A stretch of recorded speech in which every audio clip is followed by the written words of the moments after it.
smell you. Oh god, TCOM, oh god, my Fugi. Why is it always so big when TCOM joins in? I have a big personality. I need to show it off. You do have a very big personality, and I do appreciate it. No, I do not want to host a game. That as a joke. I do not want to host a game. I want to play by myself. Good game.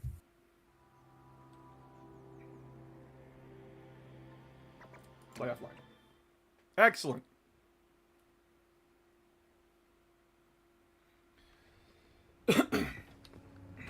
Oh boy, I can't wait. I can't wait for the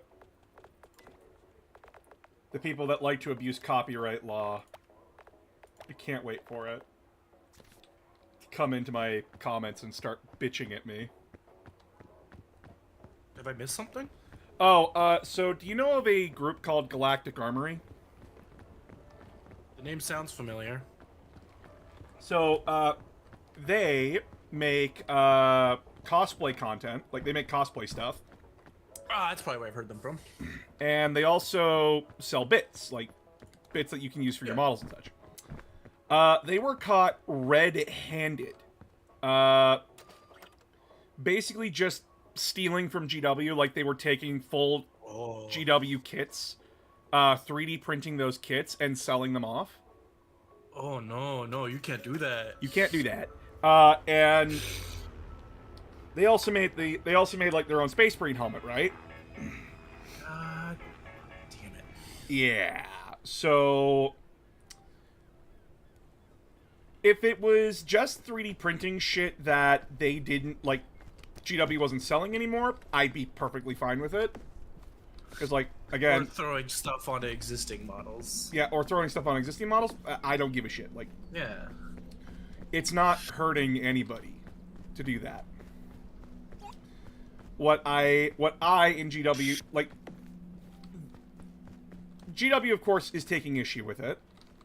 Because, like... As they should. As they should.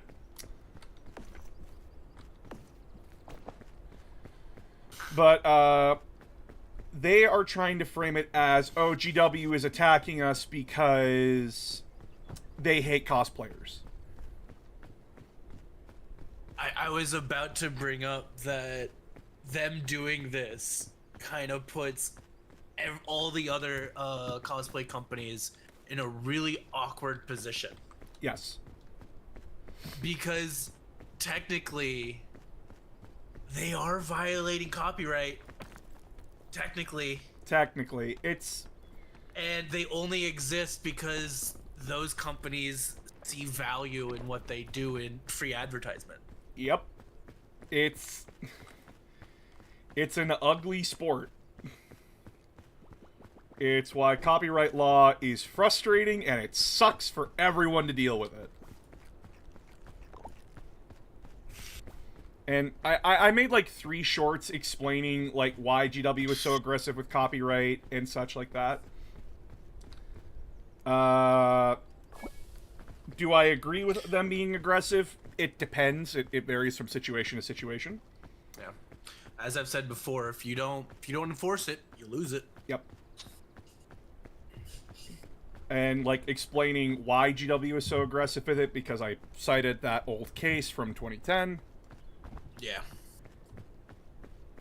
All the Malala stuff. Mm-hmm. And again, this is not me, like, defending GW. This is me explaining GW's perspective.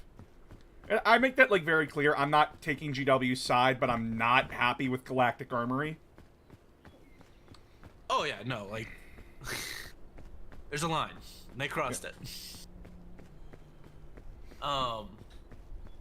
Actually, that brings up a question I have for you. If they had managed to keep Malal, how do you think that would have changed the story and how they did everything, especially with, like, Horus Heresy? I don't feel like it would change the outcome of the Horus Heresy. I think there would just like, be... That's set in stone. There would just be, like, another faction within the Horus Heresy. Probably, like, those who become so disillusioned with Horus's goal. Genuinely, with how they were framing Aximand early on, with him being very uncomfortable with the Horus Heresy in general, I feel like that would have been a perfect place for him. Yeah.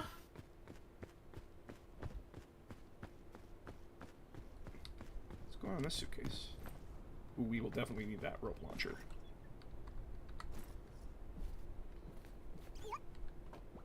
Fuck you, divorced frog.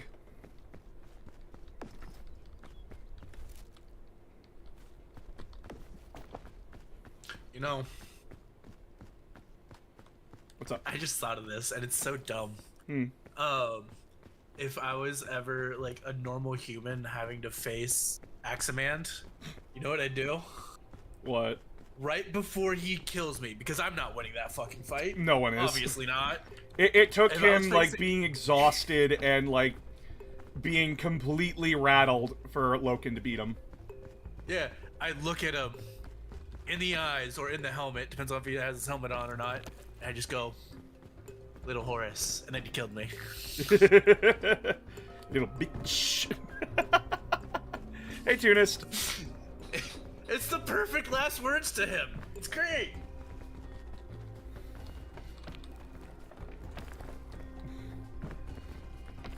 What's the, I remember fucking, the Panda Red making a little short where it's like Joker calling Scarecrow a bitch. The bitch boy. The scared bitch. Scarecrow's fucking scary, dude. Oh, yeah, no, he's scary. It's just like, it's Joker, right? Yeah. He's just a sociopath. He's gonna talk shit and get hit. He's a vengeful one, that bat.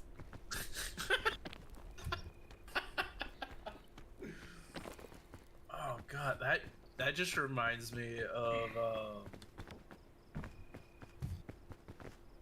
Is that? Was it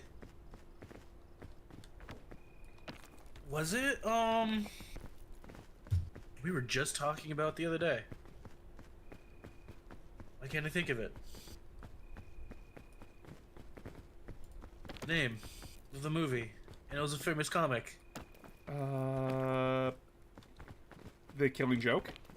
Yeah, The Killing Joke, where Batman's just beating the shit out of him. He just keeps laughing. That's the Joker I like, where he's just unhinged. Yeah, I want... Every time that I see Joker, I get really, like, bent out of shape if he's, like, planning shit. Because it's like, no, he's supposed to be chaos. He's supposed to be, like, the embodiment of, like, insanity and chaos, where Batman is structure and order. He is anarchy and chaos incarnate. Hence why he's obsessed with Batman, because Batman is his opposite. And he's just like, why? Just lose your shit like me, dude. It's fun. Stop being cringe.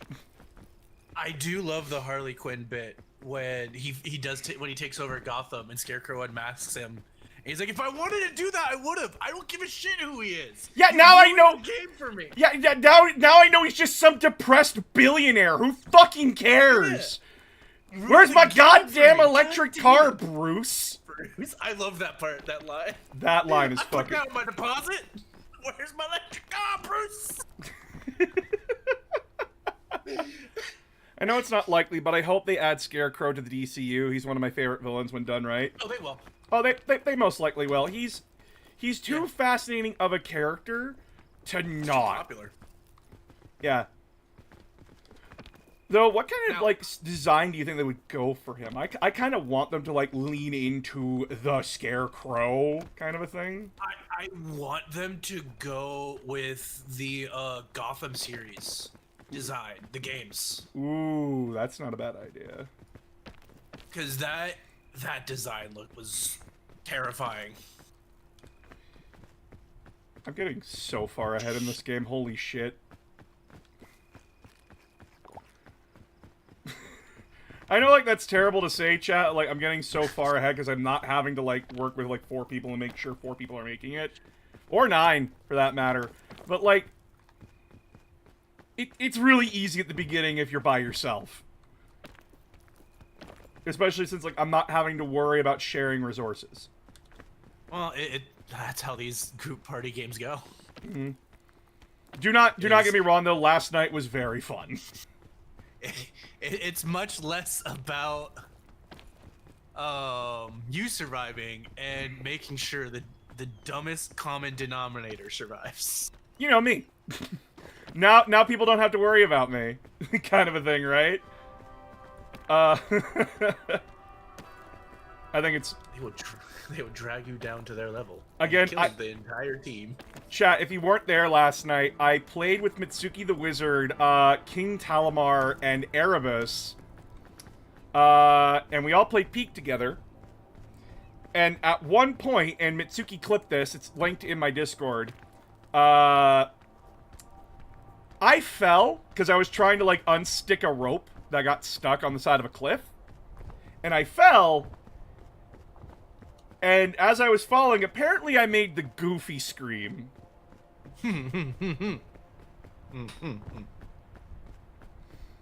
And, chat, you have not lived until you've heard yourself lose your shit. It is fucking fantastic. The ship captain made an oopsie, and we've wound up crashed on this mysterious island. Thankfully, mysterious islands are my specialty.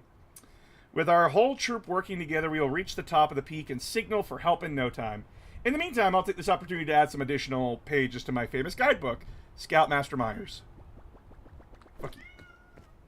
Yes, Sarah, hi.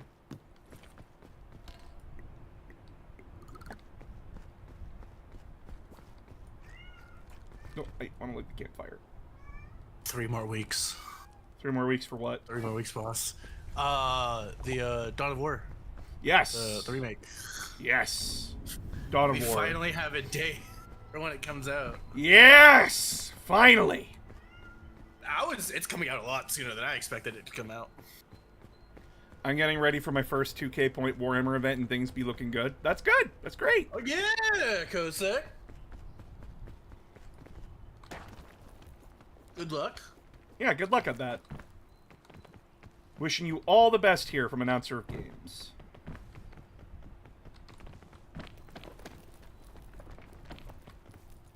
Just remember, have fun. Sometimes dice are not in your favor, and when they are, it's great. Sacrifice to the dice gods. Yes, sacrifice to the dice gods. All of it. There's no sacrifice too great. No sacrifice! No victory! Oh god, that fucking movie. You instantly knew. Oh god, Michael Bay. Okay, listen. I'm not defending Michael Bay, but that first movie was okay. That first movie was... It was funny. It was funny. I liked the first movie. I do not like the second one. Phoenix has a list of what the fuck happened. She doesn't even remember it. Yeah, the second movie is where it stops being funny and starts being offensive. Yeah, it's just racist. It's just straight racism. And then the third movie is a guilty pleasure. Yeah. Yeah, it is. And the fourth movie is trying to justify pedophilia. Oh my god, I forgot. Yeah, everyone forgets. Yeah, only, like... yeah, him carrying around a laminated card of the fucking law, which, number one, that's not how that law works. Sus, bro. Chat, for those that don't know, in, Transformers 4, one of the main characters, he is dating, Mark Wahlberg's kid in that movie. Who, by the way, is also the same girl who played, Katara in the Avatar movie. So that explains her acting. She's just not a good actor, I'm sorry. Yeah, it's not all, what's his name's fault? Who's the director? M. Night Shyamalan. Yeah, it's not all Shyamalan's fault. Yeah. Oh Also, why for an Avatar movie? Why'd you pick fucking Shyamalan? Because he was a big name at the time, and he, I don't doubt that he was legitimately wanting to do it. Like, he did say, like, I'm a fan of the series. Yeah, if you look at his lineup of movies, like, yeah, he probably could pull it off, but there was a lot going against it, especially like his personal decisions, like changing the nationality of the Fire Nation to India instead of like Japan. That was yikes. Kind of changes a lot of the subtext going on with them. Yep.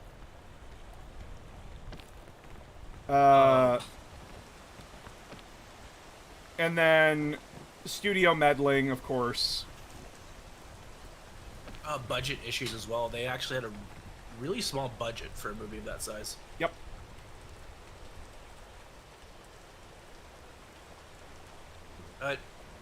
Apparently we're getting a new series. Yeah, it's based on the Avatar Earth, right? Oh, okay, no, we're getting 2 new series. One is gonna be is the continuation. It's taking place after Korra. From what they've said, it's kind of like more like a modern day thing. God, please let them just cook.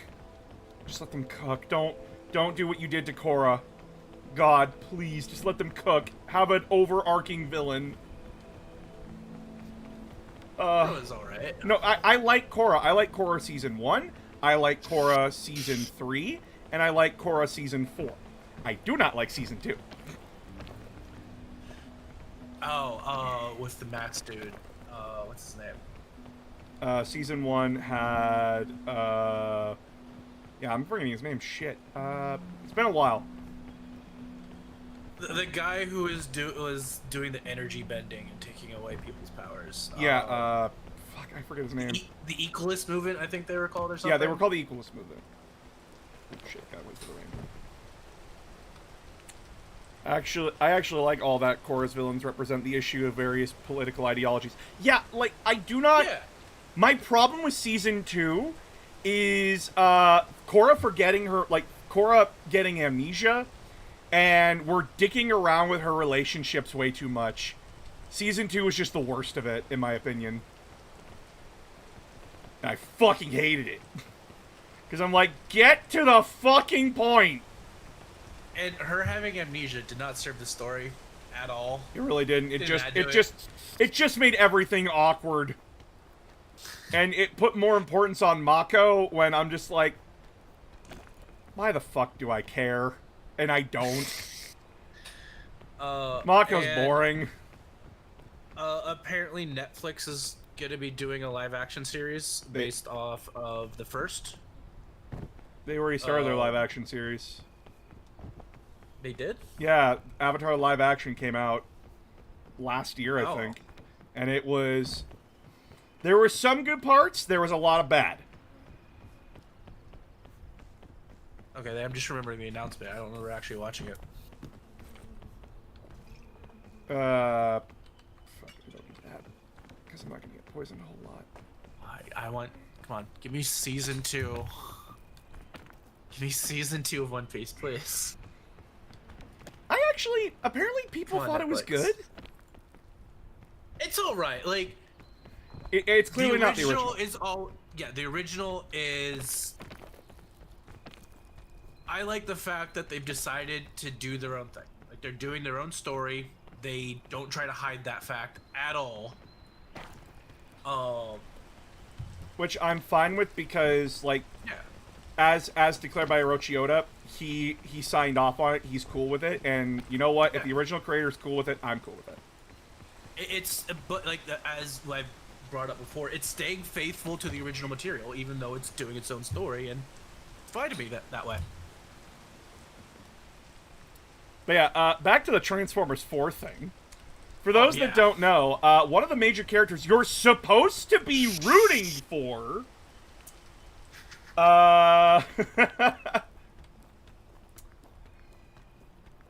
He is throwing around the Romeo-Juliet laws, which by the way, even in the fun facts of the Amazon digital release, cites that That's not how that. he's incorrect.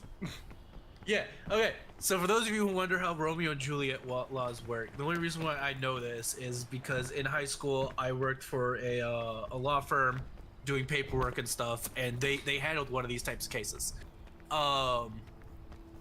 Basically, the way it works is before either party turns 18, you already have to be in a relationship. Then the second person, then one person turns 18, the relationship is allowed to continue as long as that other person also turns 18 within a certain amount of time. I think it's within like a year and a half. Something like that, yeah. So there still has to be that age, that like acceptable age margin. That the dude in the movie was supposed to be like 22 and she's 17. Yeah, so... No, he'd be arrested. Yeah, law does not apply here. Yeah, no, that's pedophilia, my guy. And note, you're supposed to root for him. The movie is framing it like this, and it's just like, why? Why? I don't like him. Can't forget Evil Optimus. Oh, fuck. I think that's the 5th movie. It is, when they've introduced nanobots. We can make you now. That's not fucked at all. That's not fucked at all. Thanks, Transformers. But yeah, chat, at the end of the day, I like Michael Bay Transformers 1. I find number 3 to be a guilty pleasure. Everything else is garbage. Even number 3 is garbage. I don't know. There's something about watching, There's something about, like, the 3rd act and the 1st act, which are great, in my opinion. Just, like... You watch the Decepticons just be the Decepticons for, an hour. Yeah. Plus, like... The guy from Community, Deep Wang. Fuck, he's funny. Deep Wang. Remember this name. Deep Wang. Deep Wang. You listening?! I think they just, like, said be as unhinged as possible. Yes! And I'm all for it. Oh, yeah. Hello, Sarah. I am all for them being a unhinged. Michael Bay self-insert in the first movie? I don't remember ever seeing him in the first movie. It's not a self-insert, it's just him, and he's getting... And, that guy who gets flicked by... Oh! Yeah, I remember now. Yeah, he gets flicked by Megatron. Yeah. And Megatron just says, disgusting. Yeah. That's funny as shit.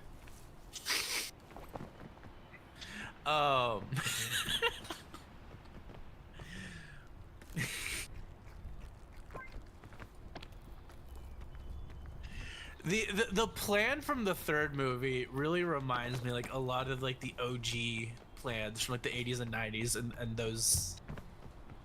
And that's why I like it. I think that's why probably you like it too. It just harkens back to those dumb plans that never should work in the first place, but somehow does. Yeah, because, like, bringing Cybertron to Earth was like the 80s show plan at one point. Yeah. It was like a season finale.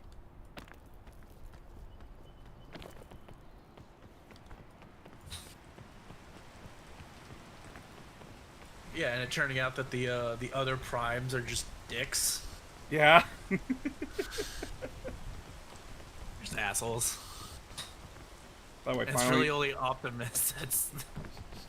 I did watch Transformers 1. That movie is good. Oh, yeah. Unapologetically. Oh, yeah. And...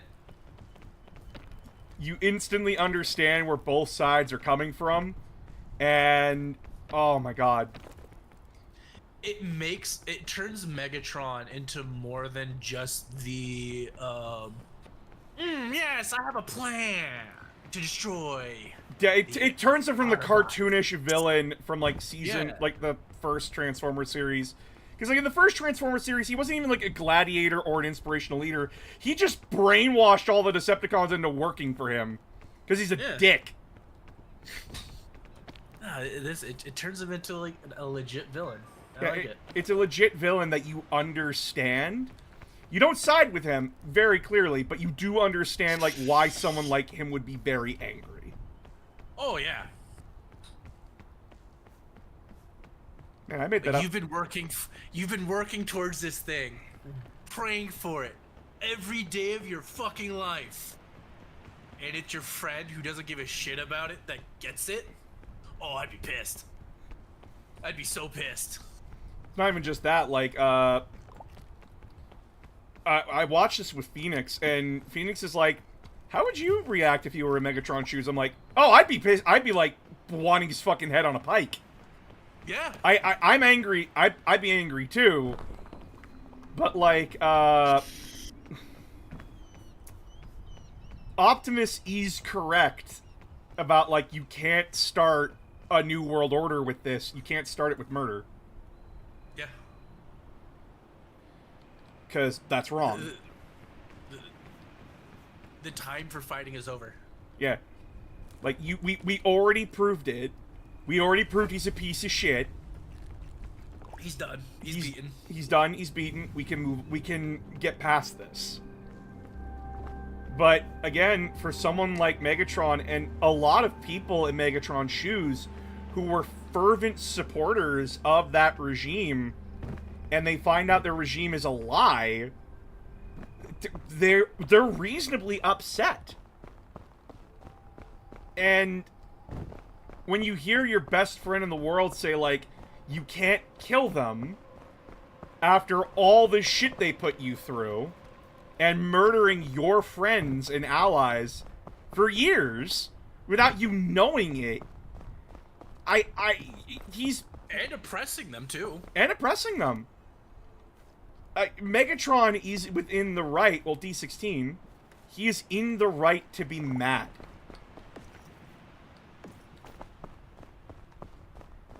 And just such a good movie. It's just, it sucks that marketing fucked it. Yeah. I think it could have been one of the most successful movies of the year if marketing hadn't just absolutely screwed it. Yeah, and you know, just to let you all know, the guy who plays Thor, I'm trying to remember his name, I'm sorry, I suck with names. He's one of the Chris's.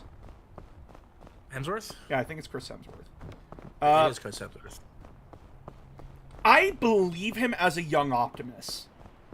Like, him playing a young Optimus, I'm fully on board with that. Because, like, he gets it down very easily, and I appreciate that about him. Like, clearly, really good casting choice. Especially, what the guy they got for Megatron, D16. He's great, too. And, guys, Scarlett Johansson as Alita 1. Hell yes! That's funny. That's good shit. Okay, so the only problem I have with 1 is how quickly Bumblebee goes from, hey, we're just being protesting, to just murdering people. And being completely fine with that. I got sword hands! Oops, I just accidentally murdered 2 people. Well, guess this is what I'm doing now. I have mixed feelings on Bumblebee in the movie. I know, like, a lot of people were, like, not happy that he was, like, very... Oh, he's the comic relief. He's the funny guy. He's the funny man. I feel like there was better ways of going about it. There were, but I still, as I said, I find it funny that just... It was... He's that character and he loses his voice. Great. Fog rises. And which way was... up there. Okay. That's where the capybaras are. Capybara! We're going for the capybara! Capybara, I just healed.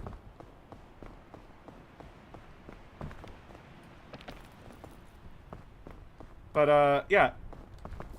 Again, great movie, and...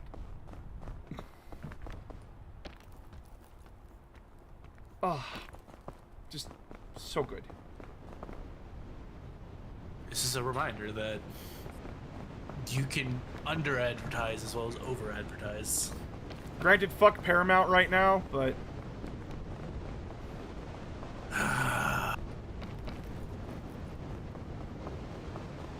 Yeah, that's That's a problem. that's I the have. situation going on right now. I'm tired. You're just tired, boss. I'm tired too. I just...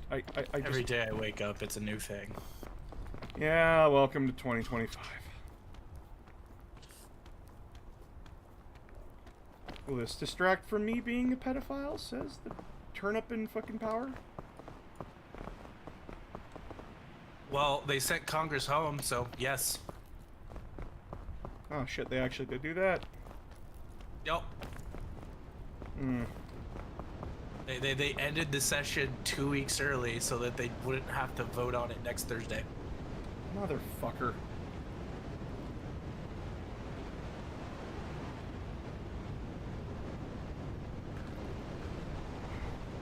Still good to see that people aren't letting it go, though.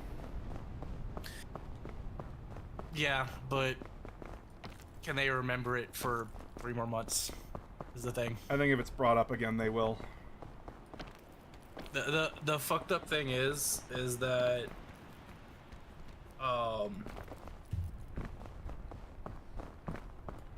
who's the current? I think it's still McConnell, Speaker of the House. No, Speaker of the House is McConnell, I think. Mike Johnson. Mike Johnson. Okay, thank yeah. you. Thanks, Will. Thing is, Mike Johnson doesn't need anyone's approval to release that information. You don't need to vote on it. Yep. You just do it. I don't get It's literally just, hey, FBI, give me everything related to that because we're gonna be doing a congressional investigation. FBI gives it over. Great, all this is now public knowledge. Releasing it to the public. That's all that it takes. That's all he has to do. Yep. But no, that'll piss off Trump.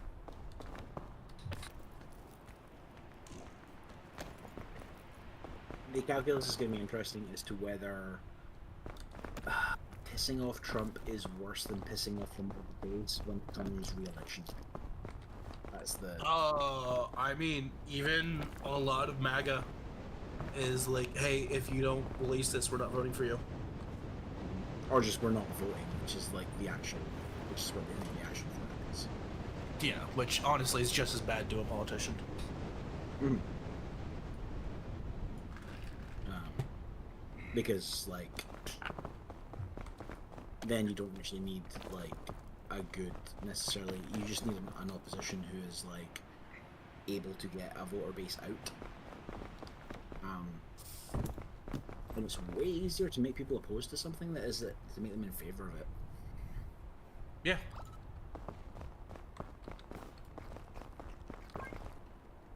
I'm almost to the capybaras with the horn. I have the horn, chat. I'm horny!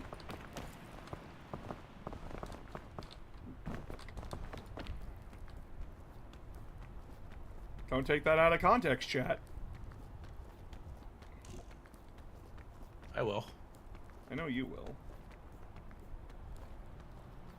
We got a pretty cool, like, piece of news today. It's kind of fun. What is it? Where I am.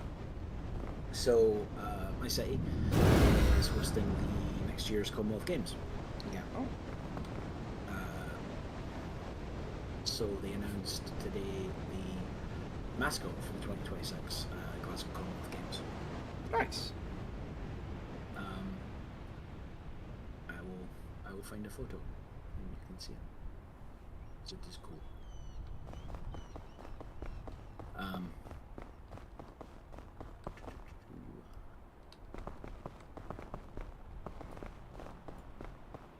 want to do this.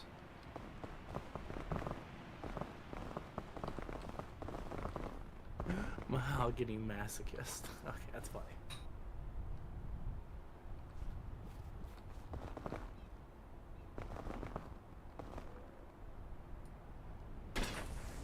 I'll put it in the chat for the question. There you go. Looking on my phone because I'm in the game right now. Yeah.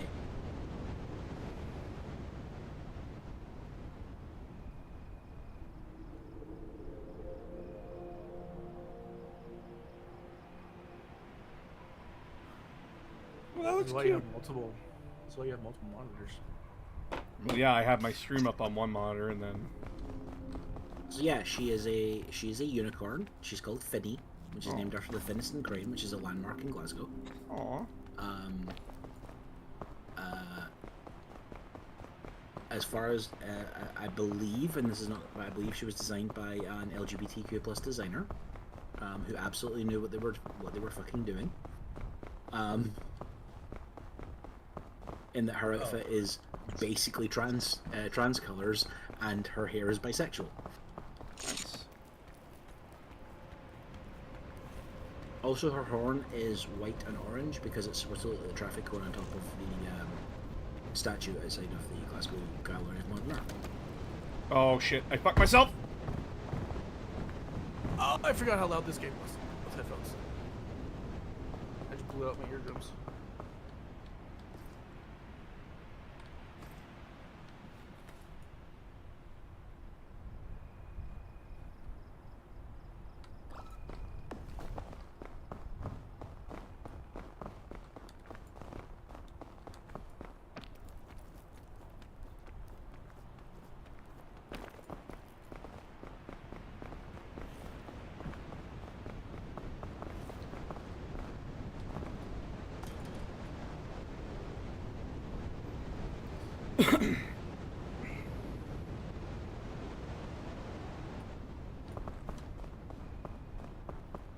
Yeah, Will, did you see my YouTube shorts? I did, the two on the copyright? Yeah. Yeah. I was watching all that hour today. I can't wait for those people that are defending Galactic Armory to come and attack me. Yeah. Like, during the copyright takedowns and stuff like that, were GW very overzealous, and did they sweep up a bunch of stuff that they actually did not have copyright on and whatnot in that? Yes, they absolutely did that. But there's also, like, a whole load of, like, actual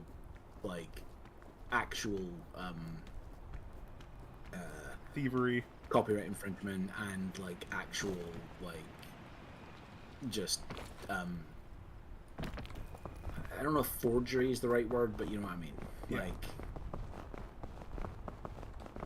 Thievery? mm-hmm.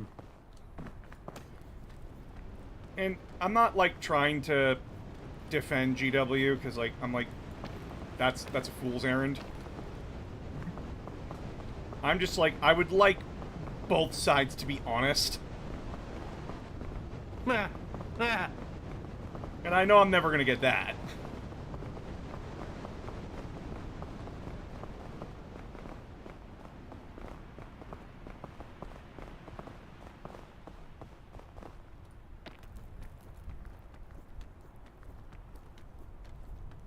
Honesty. Honesty in the legal world? What are we?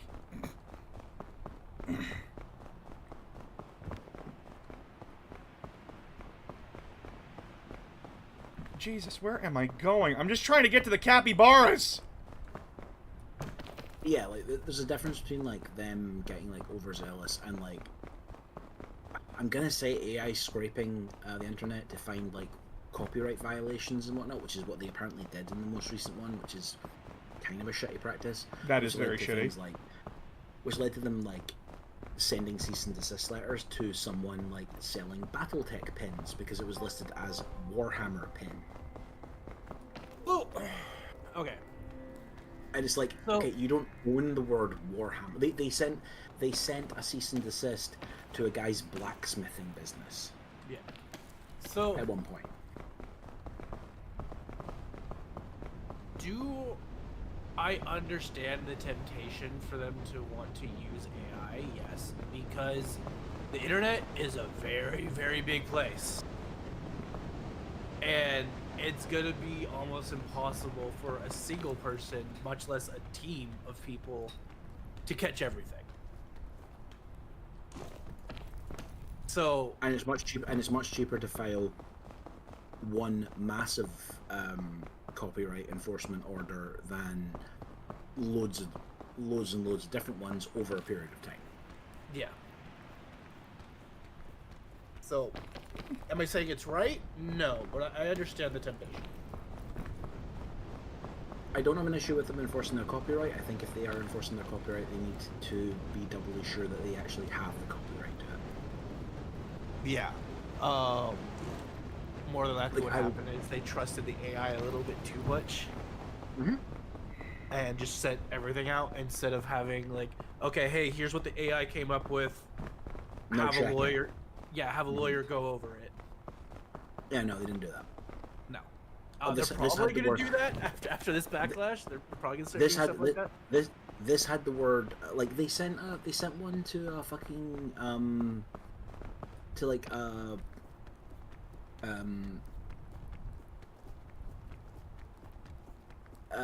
publishing company because they were publishing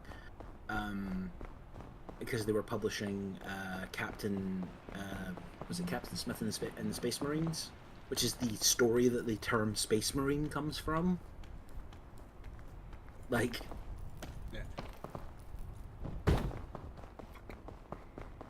What was I about to say? I think I fucked myself, chat.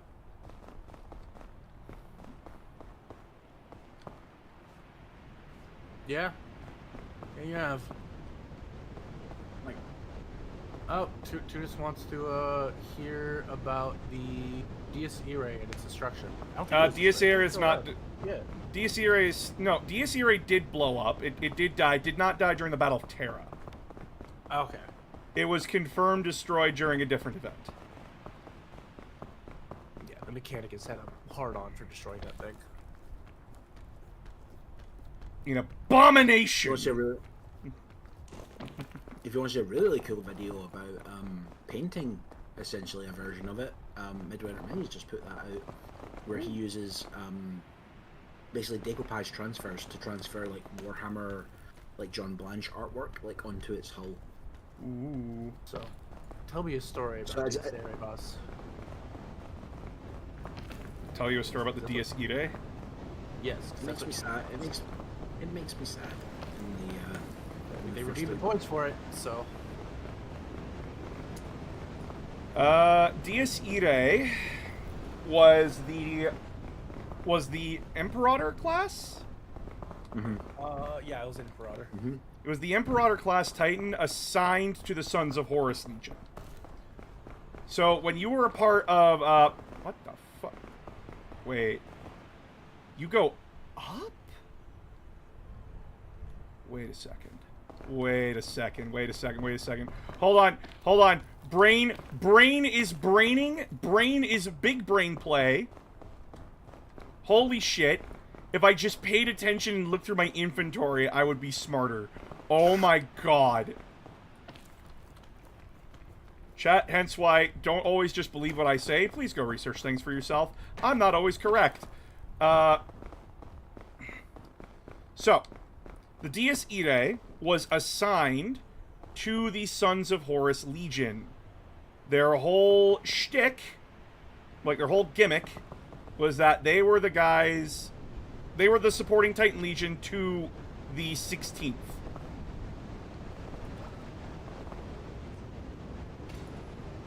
I think specifically the 64th expedition of the Sons of Horus as well. Like, Yeah, it's the one 63rd. of Horus is like the 63rd expedition. Yeah, their whole job was fire support. And they were one of, like, the famous Titan legions of the Horus Heresy. Well, of the Horus Heresy and the Great Crusade. Now, since they were beside Horus, and since Horus was personal friends with their Principe,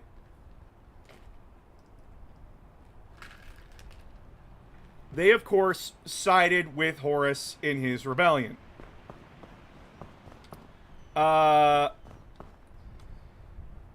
There was a confirmed loyalist crew member. However, he was killed by his best friend because his best friend was like, yeah, but what if I got the chance to pilot a Titan?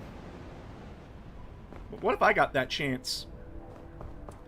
And siding with the Emperor won't give me that chance, will it?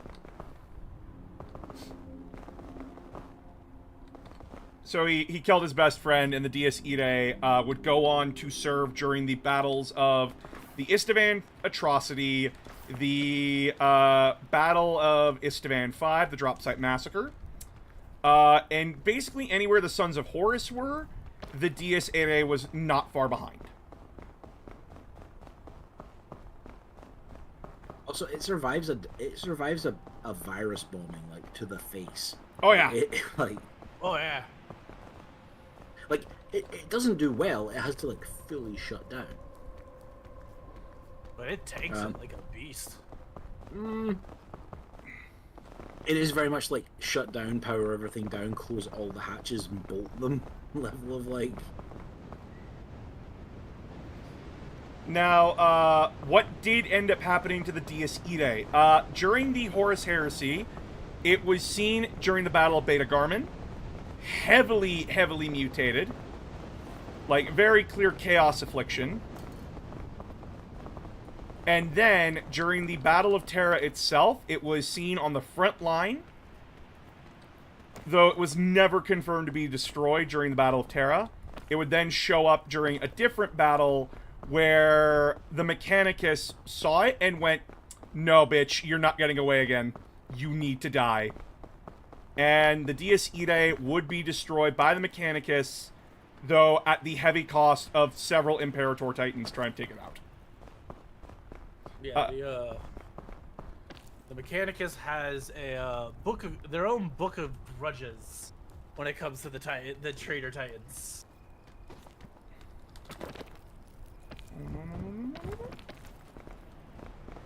Yeah, it's a little fucked.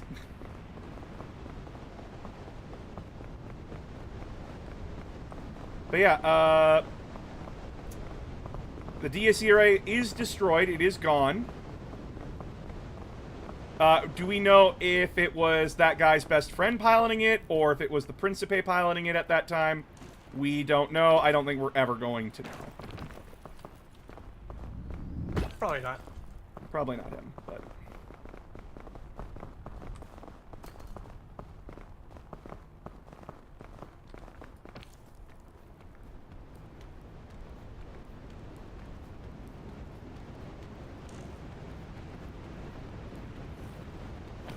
But I am currently reading about them in Galaxy in Flames with Phoenix, so that's fun. What do you mean the suspect is still dead? I can hear him choking on his blood.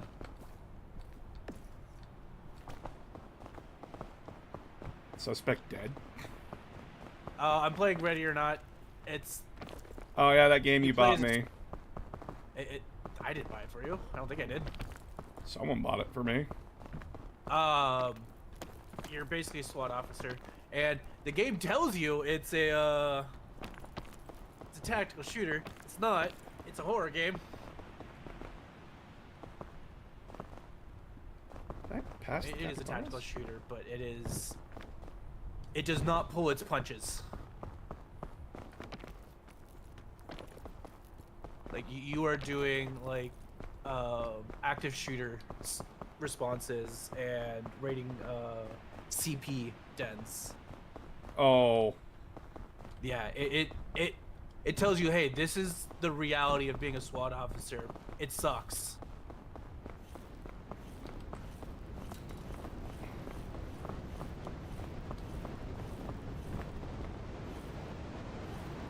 Also, a lot of it now is getting false called onto gamers. Apparently. It is? What? Yeah, it's like it's apparently like 1 in 5 calls apparently they get now are basically people swatting each other. Oh, that's what you mean. Yes. Yeah, that's happening a lot. It's like 20% of all deployments. It's insane. Yeah. Because people know the words to say now. To get them to go out. Yeah, there's like a few times where I felt compelled to call my local police and everything and tell them, hey, I'm streaming.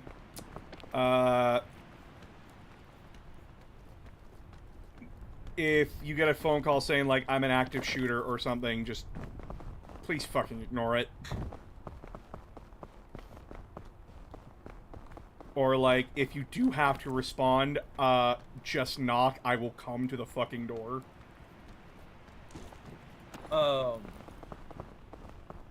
Yeah, no, it's been happening to a lot of streamers lately. That's actually a mission. Oh, really? Yeah. Genuine question. Where you are, would that be RCMP that would be dealing with that, or would it be like, is it just regular police? We do have our own SWAT team. They are, where I live, they're 4 hours out from where I live. But, with how fast they respond, they make it here in 2. Yeah. Yeah, no, there's a mission in that where basically there's a streamer, says something online, I don't remember what he says, which pisses a lot of people off. Someone calls in a SWAT call. You arrive, and guy doesn't know you're police, just knows a dude's breaking down their doors, so he pulls a gun, and yeah, get to deal with that.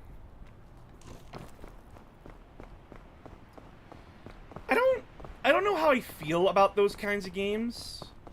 Like the ones that try to be like ultra-ly realistic. Like, am I gonna say like they don't deserve to exist? No.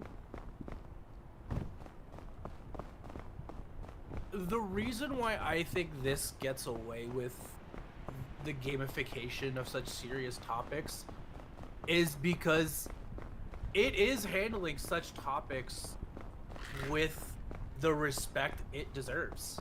Like, it's not saying, oh hey, yeah, you're gonna be responding to an active shooter, oh ho ho, have fun. No, like, you're hearing people screaming for their lives while you're going through school. I get the intent. Yeah. Yeah, the one I point as a really good example of that is Papers, Please. Yeah. Because like you play Papers, Please, and it's like you play through it, and then when you sit and think about what you're doing in the game, like when you're actively playing the game, you're trying to win, you're trying to progress, you're trying to get as far as you can. Yeah. And then when you sort of think about it afterwards, it's like, what did I have to do that? And it's like, what were the consequences of what I did?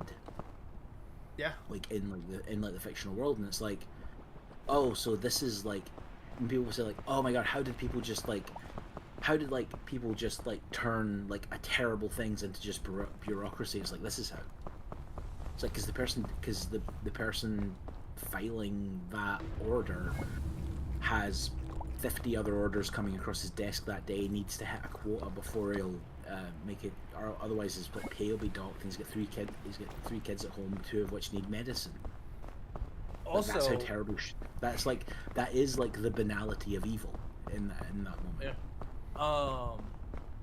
And along those same lines, like it's removing the human equation. It's making the person on the other side of the glass a piece of paper. Mm-hmm.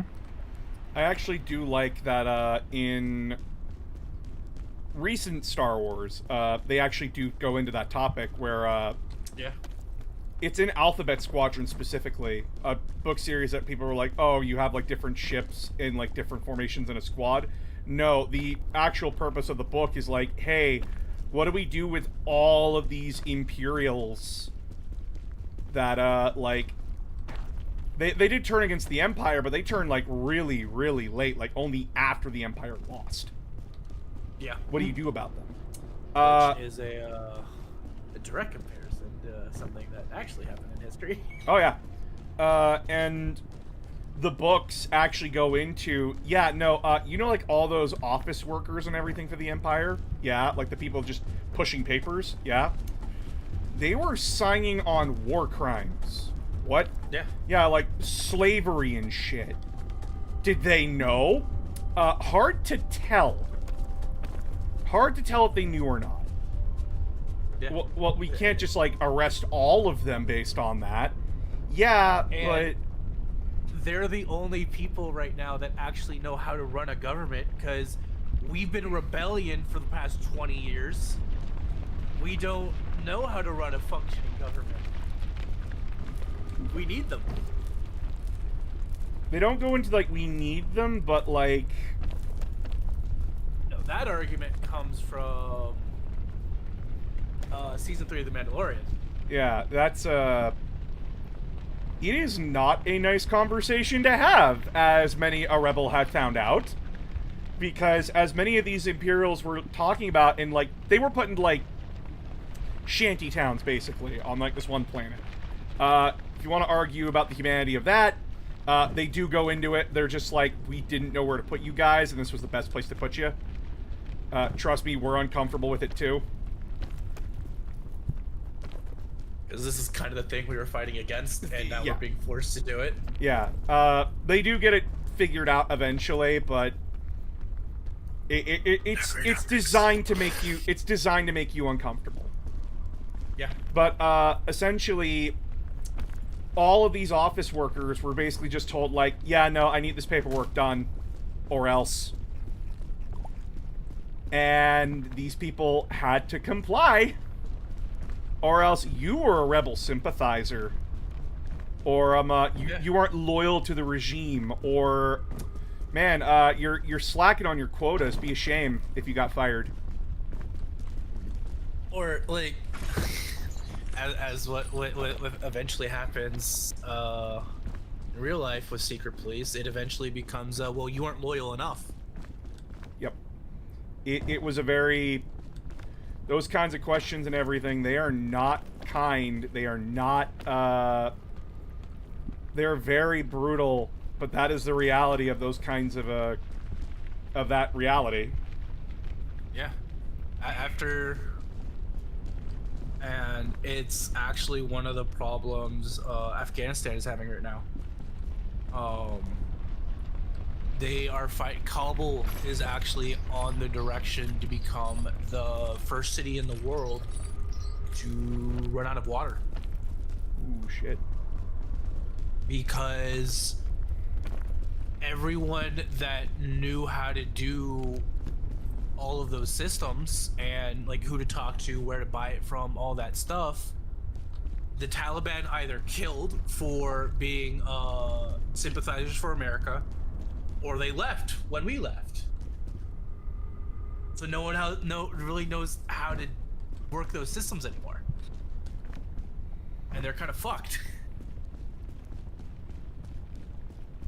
And now hundreds of thousands of people are gonna suffer because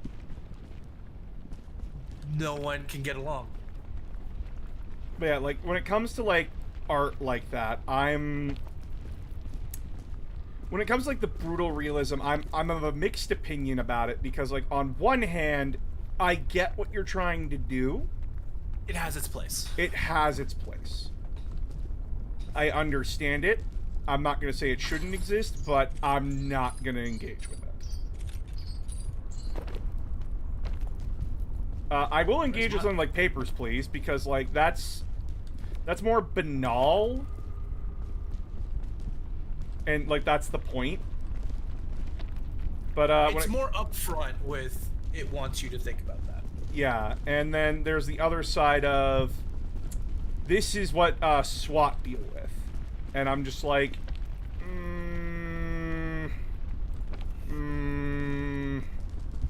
I don't doubt that. But at the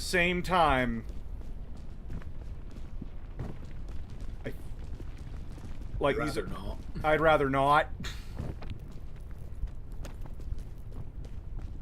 And just as a rule, I don't like very many police games. I'm sorry. Like Yeah. I'll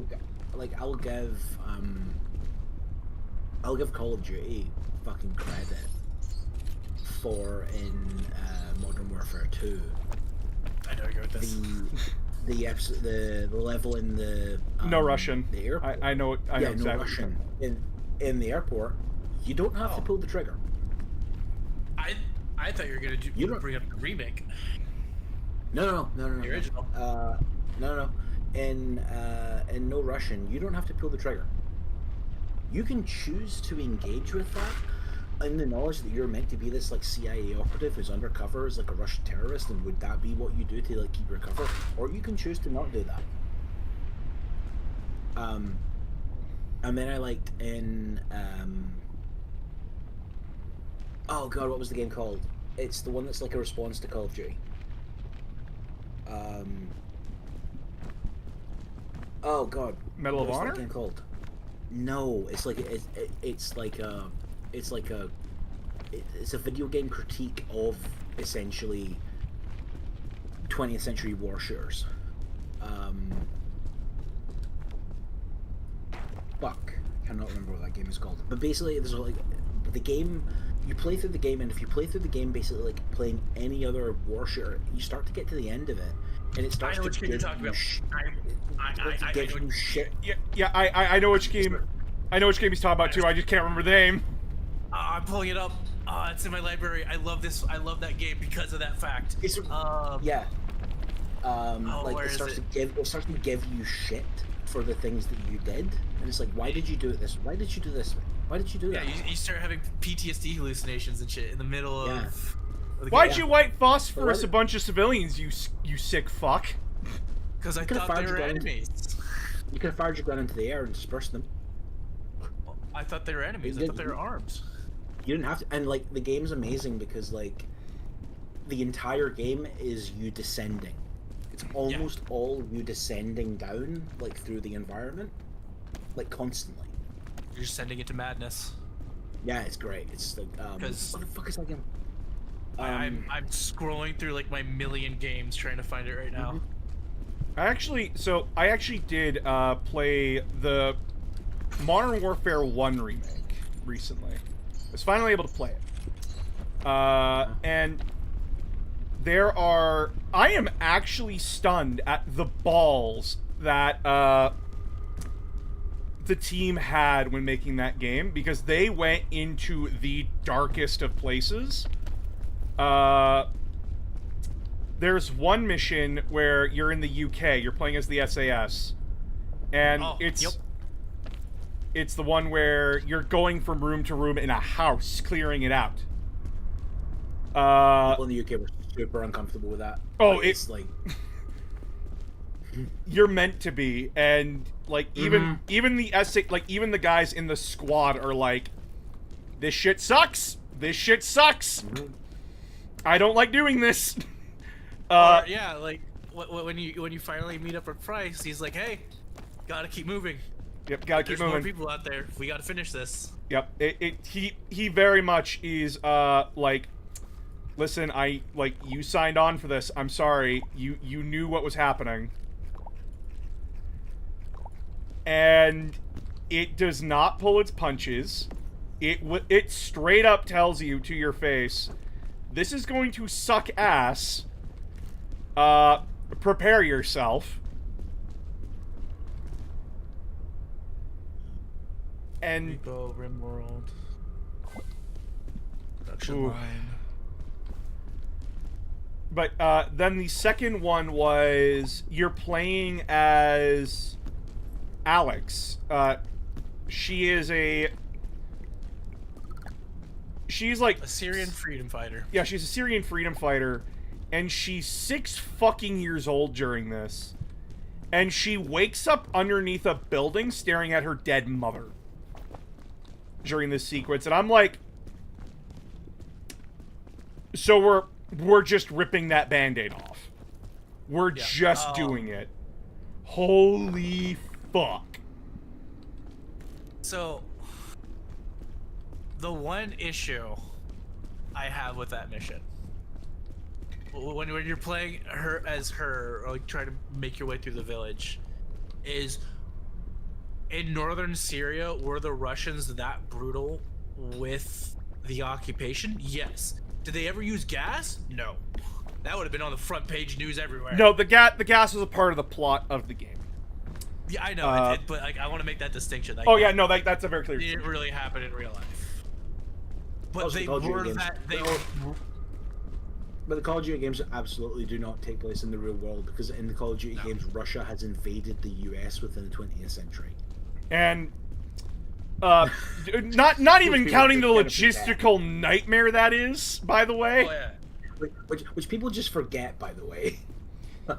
Like, that's the one thing I'll give game theory credit for.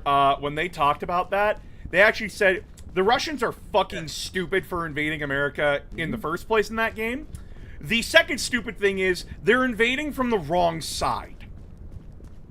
Yeah. You Well, invade honestly, from the if they- western fucking side, you dumbasses. Yeah, so if you want to invade America, again, on the west, but you want to eliminate as little travel time as possible, what does this mean? They're going to be invading through Alaska. Yeah, Not- it's... Not mainland America. It's going to be Alaska, go into Canada, and then cross the border down into the continental U.S. Actually, this is kind of why I want to play, like, This is why I want to play, like, Black Ops 5 and Black Ops 6. This is why I want to play those, because, apparently, those two games cook really well. There are some stupid things in it because of Warzone, but, like... You get to play as Black Ops. And you get to see, like, the bullshit they have to go... Like, the bullshit they have to deal with both internally and externally. And I wanna experience that a little bit myself.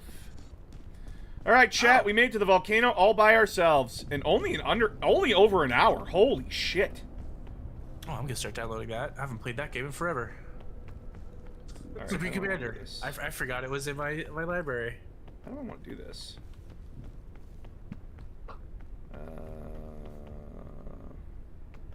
Foundation. Where is this goddamn game? What is it called?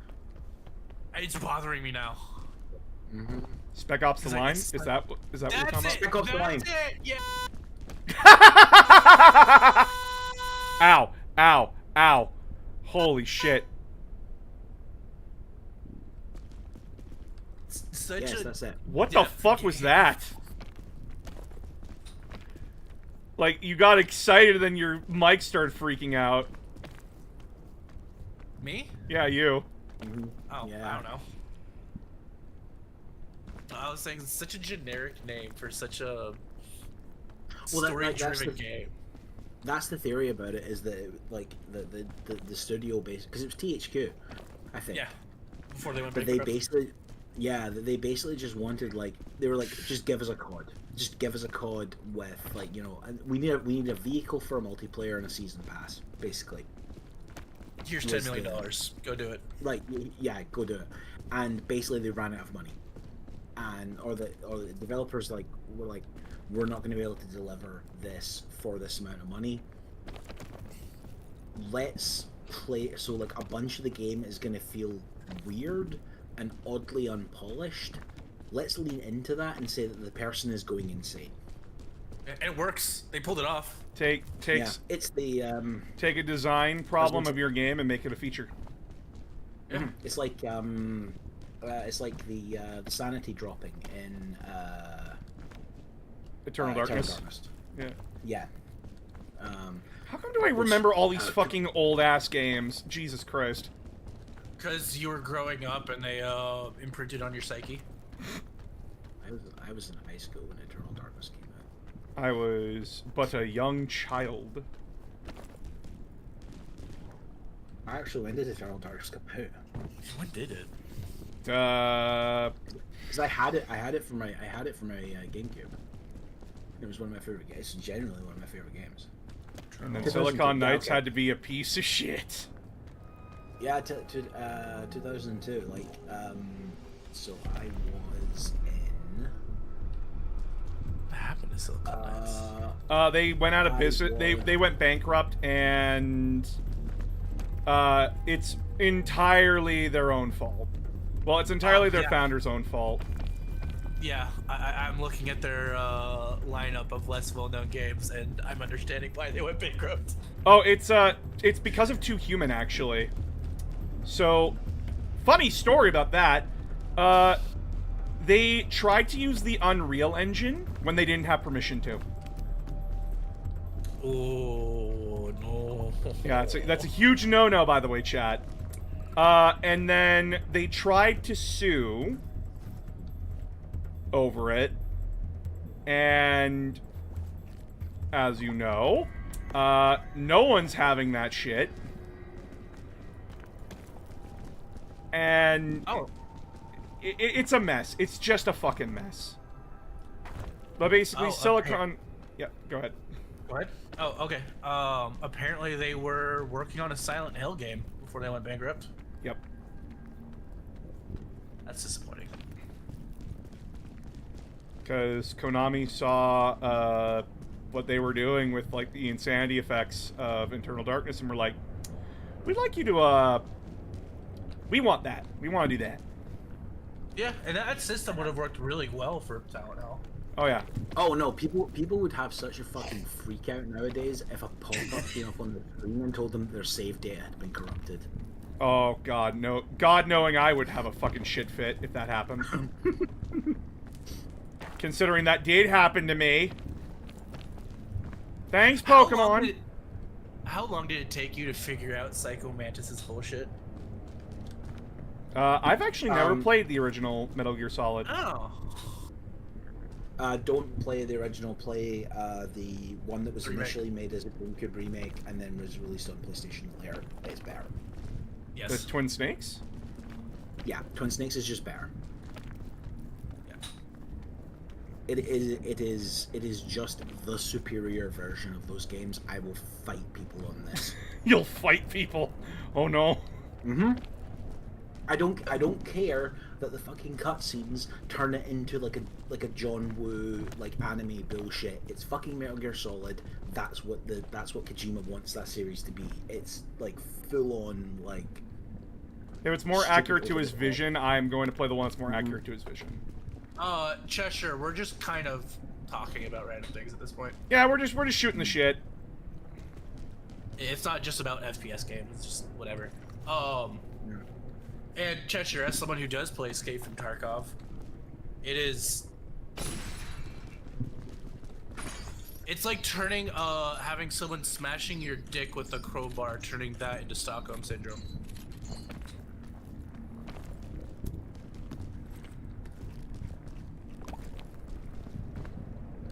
God, that's a sentence. Yeah, I'm like, you want to use that sentence there, buddy?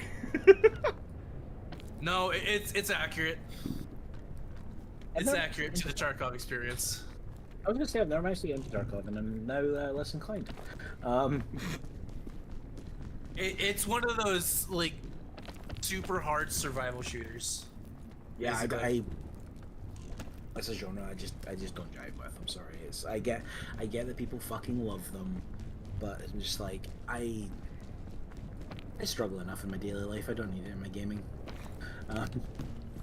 Listen, I don't like getting over it with Bennett Foddy either. A game that's designed to be frustratingly hard is not a game I want to play. I want to play my That's why I games don't that are like fun. I don't like No, Souls they- games. They want it to be frustratingly realistic. That's the issue. Yeah, and if that's the case, then I don't want to play it. I play Yeah, video where games you're- to escape and have fun. Where you're walking down a street and you see a nice piece of kit that you want, and then suddenly you're beamed from 200 yards away, and you have no idea what killed you, and you lose everything. That being said, I did see that apparently. Just talking about being beamed from like 200 feet away and not knowing what killed you. I saw that PUBG have done a crossover with Transformers. So you can now drop as Optimus Prime. Yeah. I'd expect that from like Fortnite. Not They already did it with I- Fortnite. I did it with PUBG. Done with PUBG, or at least PUBG Mobile. And I played- PUBG's I played- still around? I thought it died. Yeah. No, it's It's still dead. around. It's like It's dead. it's dead. It's dead, but it's got like it's one of those ones where it's got like a cut like maybe 10,000 people worldwide that still play it. Hmm. I'm looking super at hardcore. Dedicated players. I'm pulling up SteamDB right now. Let's see. Wow. Okay, that's actually a lot better than I thought. A 24-hour peak of 712,000 players worldwide. Yeah. Okay, yeah. It's still going strong. It's still going. It's just not Fortnite because it doesn't have 10-year-olds playing it.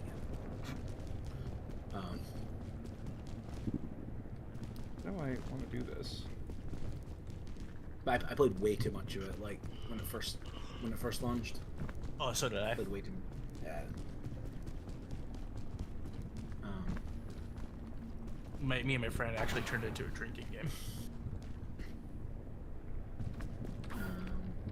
Every kill was a shot. Every time we died was 2 shots, and every time we team killed was 3 shots.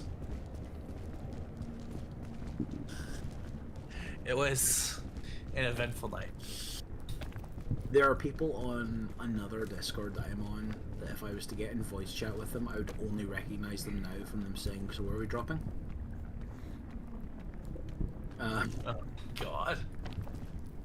Like that would be the like. Shit. Did I go the wrong way? I was also on a couple of servers where we did like full privates. We did like full 100 people privates. That was insane.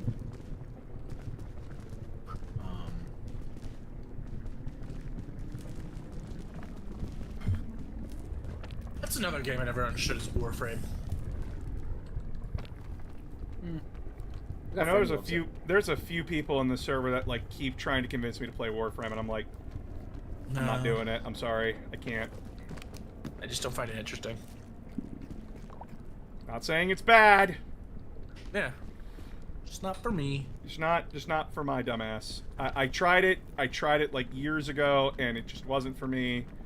And then like I keep seeing people talk about it. I keep seeing like people go like, "It's getting an update," and I'm like, "Cool, good for you." I'm sorry, I can't. Fuck, where do I go?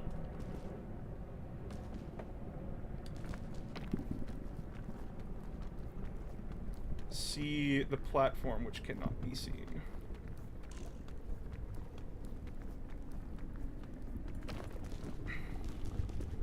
Oh, some naughty boy was trying to shred evidence. Oh, what? I got like ready or not.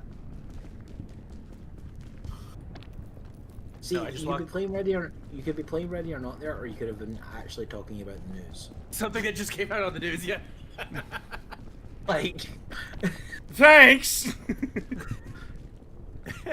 No, I walked into a room because I've secured the area. Now I'm just collecting evidence. And there's a paper shredder surrounded by bags of shredded paper. I was like, oh, someone knew we were coming.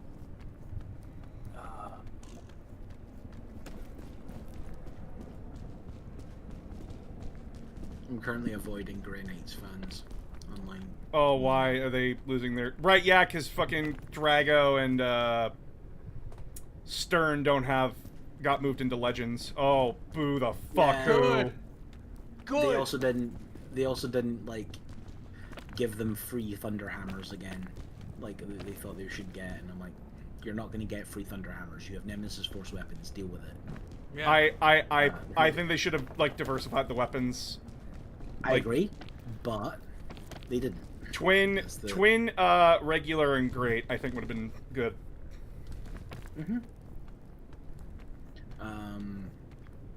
I mean, I think they should have changed the army rule, but that's a me thing. The teleporting one. Yeah, I think the teleporting one should have been a detachment rule. I think that's what one of their detachments should do. Actually, I fully agree. I think the Grey Knight should have gotten, like, something much more, aggressive. Not, like, teleporting around the board and being annoying as shit. No, I have a complete, like, I know what I think their army rule should be. What? Grey Knight army rule should be, depending on the battle size, a number of units per turn can be selected. For each unit, you take a leadership test. If you pass, that unit, all of that unit's attacks ignore invulnerable saves for the rest of the turn, and you call it Nemesis weapon. That actually would be... Because they fight demons! They fight that shit! Well, they fight demons, but it also means it's not just for against demons. It also ignores Terminator, it also ignores force fields, it ignores everything else. Like, it's... Like, it doesn't make them just an anti-demon army, but it is very good against demons, because it just basically negates demon saves. It's almost like they fight other things than demons. Chat, we made it to the top! Holy shit! Oh my god! But yeah, like they have to like focus their like psychic power, and they can ignore maybe that's too random. Maybe it's just like a certain, like, choose X number of units like per turn. Make it like the Thousand Suns thing, right? Like where it's a psychic power. Yeah, because people were bitching that they didn't have psychic powers, and I sort of get that. If you bought into Grey Knights because you wanted basically, you know, paladin wizards, like not having actual psychic powers is like a big downside. Wizard custodians. Well, they predated the custodians in terms of being an army. In I like know. 4K. I know. But like, so there's been like more time for them to like have that built up. I'm hopeful that we get essentially psychic powers back in a form similar to the way they were in 11th edition. I think how they did it for the Thousand Suns was a good idea. Risk and reward.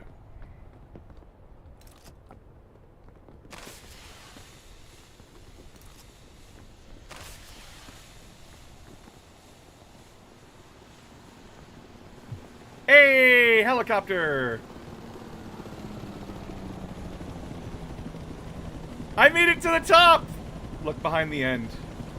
Look behind the end.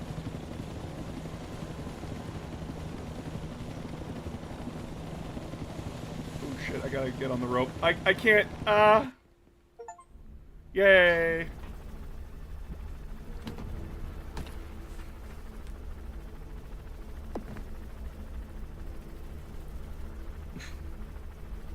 I was the only survivor on the plane.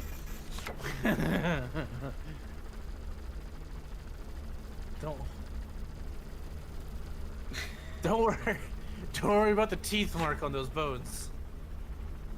Ascents unlocked. Ready for a greater challenge. Ascents add modifiers that make summoning the peak more difficult. Set your ascent level at the airport kiosk. Oh, cool. The statue. He left us to die. Aw, no. No. You got new drip? I got new drip. I got wolf ears. No, Mitsuki, I didn't leave you. I'm sorry. Ah! Peak. Well, that was pretty peak conditions. Get shot immediately. But yeah, chat, I agree that, like, don't bring back psychic powers as they were, because I play Thousand Suns, and when you have an army that just can spam that shit religiously, it's an unfun experience if you're playing an army that doesn't have that.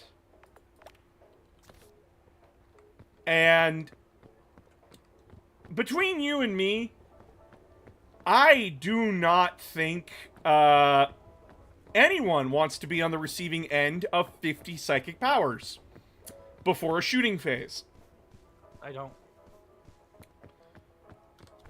Now, granted, people would say, like, well, then just bring anti-psyker units. Not every army had that. The Imperium had steady access to it, but that's the Imperium.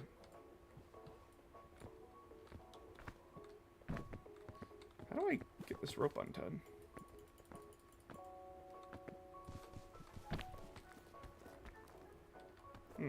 Weird. But, I'm firmly on the side of we should give, Grey Knights should not have been nerfed in the way that they were. They should have gotten a nerf, because being able to shoot through walls is bullshit. Regardless of what army it is. And Thunderhammer spam is bullshit as well, because... Sorry, I don't like it. Now I just do better against Psyker's forehead.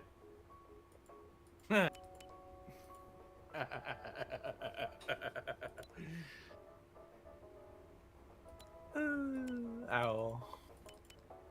Wait, there was a Tenderfoot setting? There's like an easy mode? I played the regular mode? Okay, cool. I proved I could do it. I proved that I could do it. Now, can I do it with a team? That'll have to be decided on a different date. Because I did it. I'm smart. I climbed all the way to the top. Totally using bullshit. Learned a lot. If you ain't cheating, you ain't trying. Yeah, found a lot of things like anti-ropes, which are like they go up instead of down, which really helped. Holy shit. I actually wouldn't have made it out of the winter area without the anti-rope that I had. But yeah, good game. I want to play more of this with friends. So mod peak stream. No, I played with mods, and I can tell you right now, that was overwhelming to deal with, like, 9 people. I love my friends in the collab den. If I'm ever playing peak, I am saying, like, nope. It's either 4 max, or I'm not doing it. Because, like, I can't handle 8 voices in my ear. 20 people! 50! And again, like, that's not saying anything about my friends. That's just, like, guys. Just too many people to handle. It's too many people. Yeah, I get it. Send help. Like, playing with Mitsuki and the gang last night, playing with Erebus and King Talamar and Mitsuki, oh my god, that shit was great.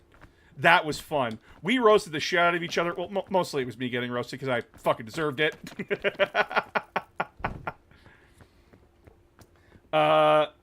But genuinely, that was fun. This game is fun with people. I need it to be a smaller group. If it's Among Us, then I'm willing to, like, play with, like, more than the allotted, because that game is supposed to be, like, figure out who the fucking killer is out of a small group. Well, also, like, at a certain point, like, when you're playing with friends that you know really well with Among Us, it gets very easy. And so when you throw in that chaos of having 10, 12, 20 people in a lobby, then you're like, okay, there's a lot of shit I have to contend with here, and it makes it a lot more fun, in my opinion. Yeah, just not one second. I gotta show people the clip from yesterday. So yeah, like, chat, I played Peak yesterday. With Mitsuki and them. And Mitsuki's crew clipped a lot of stuff. Holy shit. There's a lot of angles that I didn't see. But I am very grateful to Mitsuki's crew for getting.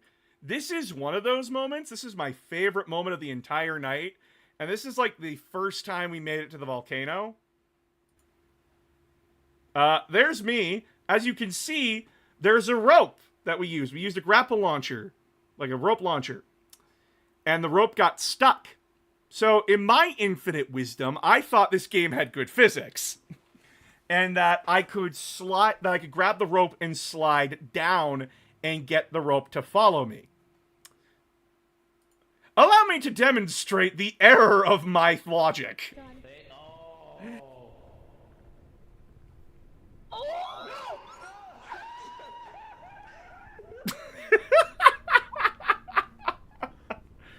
I straight up did a goofy laugh, chat.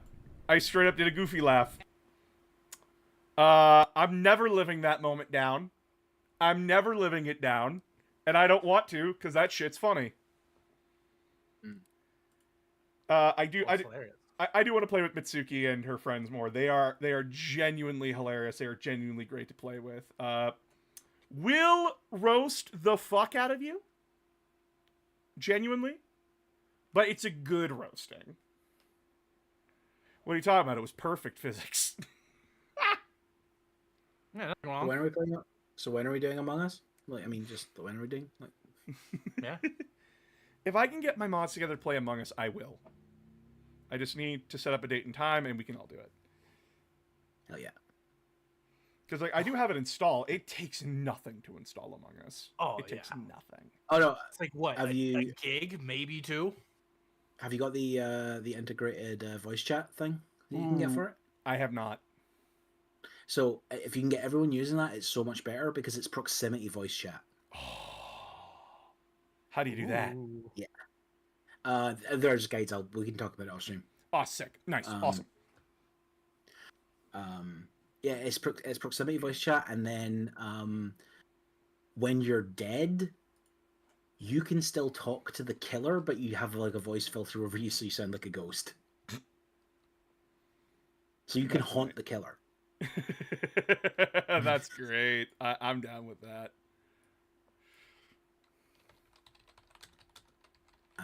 Wait. What? That didn't make any sense. Oh, I'm looking at the Grandmaster with Nemesis Dread Knight. Oh, that new mace is stupid. I love it. So you know the upgrade pack for the Grandmaster, right? Yeah. Allegedly, its new mace thing that it got, that is a 5 attack, hits on a 2+, strength 6, AP -3, damage 3 weapon. With precision, psychic, and anti-character 2+.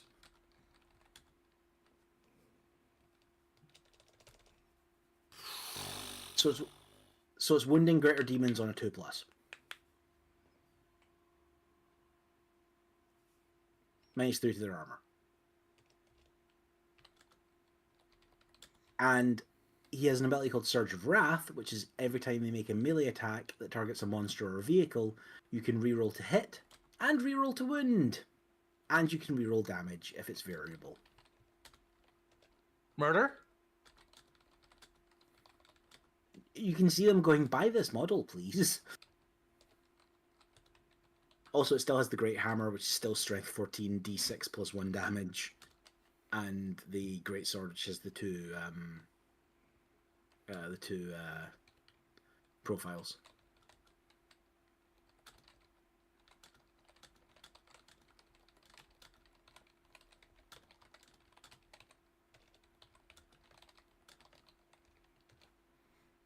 That's a good thought. I've never heard your thoughts on Dawn of Fire, boss. I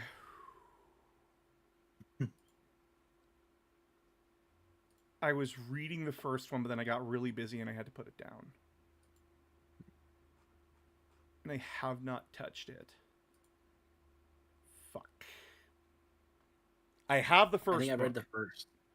I think I've read the first 3, and I thought they were fine. Axel Tancom, boss, it's good to see you. Thanks. Good to see you too. But yeah, I know that like they're about modern 40K and like just what's going on in the galaxy all over it, kind of a thing during the Indominus Crusade.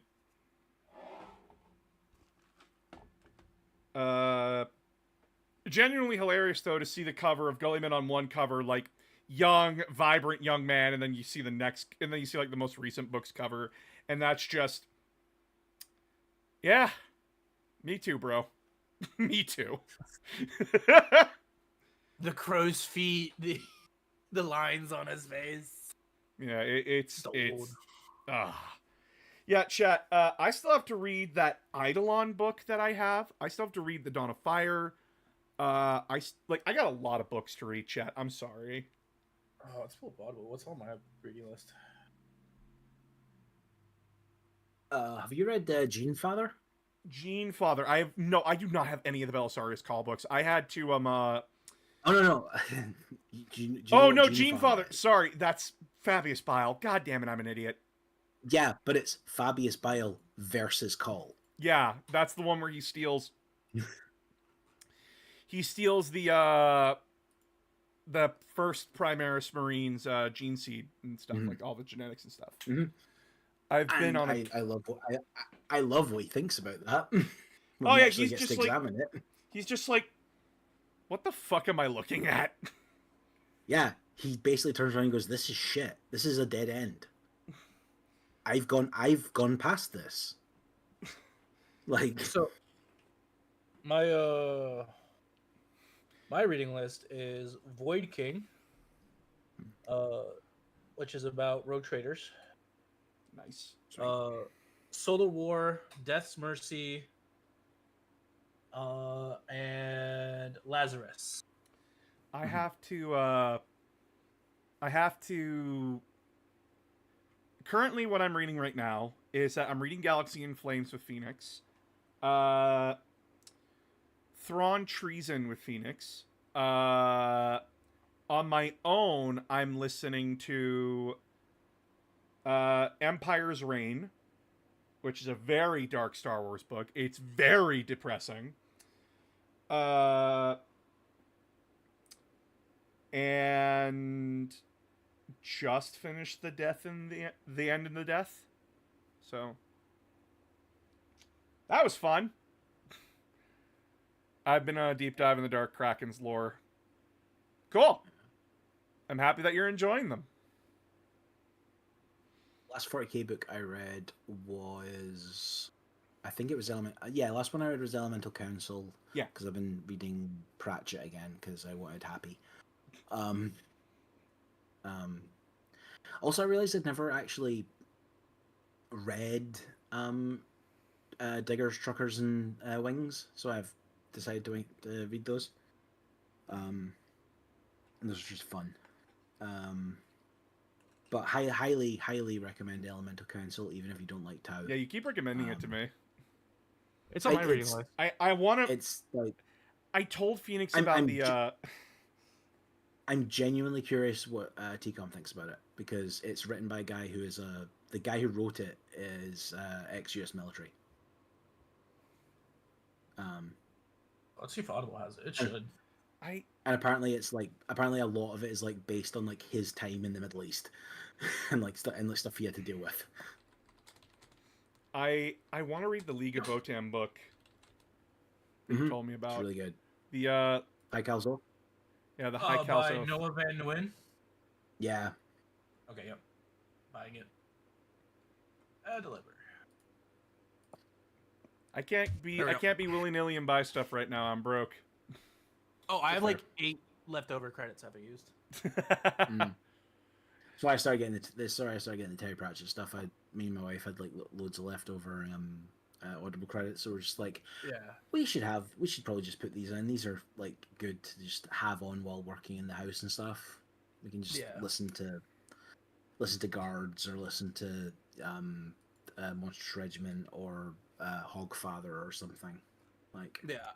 I'll get like 6 or 7 books at once from Audible, and then just let the credits pile up while I'm listening to those, and just repeat that process. We kind of. So there's a few expenses coming my way, and I'm not excited for them. At the same time, I am. We're getting a new bed and new couches. nice. For cheap, by the way, because my roommate's parents are moving out of their place, and they need to sell like an old bed that like was like a guest bed that no one slept in. And they're selling their sectional couch. And I'm all about sectionals, chat. I love sectional couches. Really?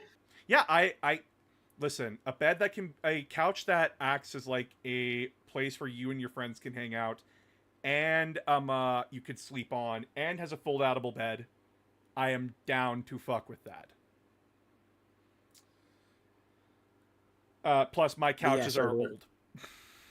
But the one I was going to recommend to you, boss, if you haven't read it, I don't necessarily recommend this book to someone who isn't fairly deep into 40k lore, but the Regent Shadow is excellent. Regent Shadow. If you're like, um, But yeah, that's why I haven't been buying a lot of things, is because I've been so yeah, Watchers of the Throne, Regent So- Shadow. I know this one.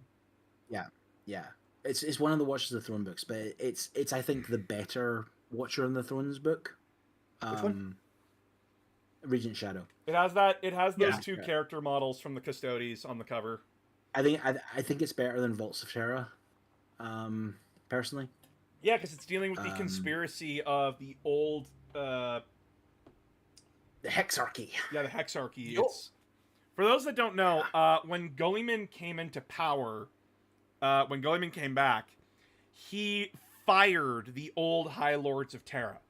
He didn't kill them, but he fired them. Because Replaced a bunch of them. and replace them, because as he put it, they were so inept and incompetent that the Imperium would fall apart if they were in charge, like they kept being in charge. They were great at politics, horrible at their jobs. Mm-hmm. Well, it's the book goes massively into this. There were a bunch of them were part of a political movement in the Imperium called the Static Tendency, which is a political philosophy, an imperial political philosophy that believes the Imperium is perfect, and the way to maintain it is to change as little as possible. Which, Right. by the way, these people were in charge of the defense of Cadia. Mm-hmm. Well, no, that's the point. Cadia fell because they People and were trying to change things. yeah, it goes into this whole thing of like anything bad that happens is obviously a result of people trying to do something other than just maintain the status quo. It's a bunch of straw man arguments. Yeah. Yeah, it's yeah. So the entire Well, it's book, power. the entire book is dealing with that that former group and how Mhm. they're trying to both overthrow the current imperial administration to reinstitute Yep. theirs and assassinate Roboute Gulliman. Which Oh no, they don't even want to assassinate him. They're like way more fucking stupid and ambitious than that. What are they? I don't remember what they were Uh, trying to do. They want to bring him back. They want to bring him back, make him surrender to them, and put him on trial. Yep. They think he's going to do that. Right. That would just start another second Horus Heresy. Come on. Mm-hmm. That wouldn't even start a Horus Heresy. No one would shoot at a son of the Emperor. I mean, the Aside from the people they've got Inquisition. working for. No, I was going to say the people they've got working for them, right? Because have that's the one of the books Minotaurs. that plays into. Yeah, it's one of the books that plays into the idea that the Minotaurs are basically incapable of not following orders from the head of the Administratum. Yeah, Um, the book is very heavily it follows a Sister of Silence and a Custodes who are, I think they're like, investigating. yeah, they're investigating, and I don't remember if like Trajan Valoris, not Trajan, He's in it. I'm trying to He's remember. in it. Oh, I'm thinking of the right guy. No, He's you- not the one they- doing the investigating. That's it's the guy from the Vaults of Terra. Oh, what's his name? Shield Captain something. Basically they Shit. get. I can't remember if like he tricks them into going into investigating this. No, they No. they just do it.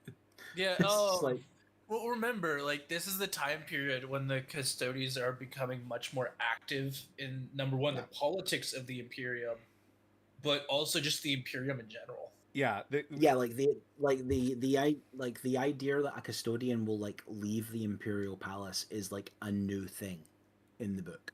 It's like a new and shocking thing to them, and it's one of the reasons. It's like one of the things the Hexarchy is like against. aren't they Yeah, also the it's the reason that no psychic. new weapon technology hasn't progressed? No, that's an Imperium and Mechanicus thing. That's not. Yeah, that's just Those guys were very That's the- much like, this system gets this amount of resources and this much military personnel. Don't change it. That's perfect.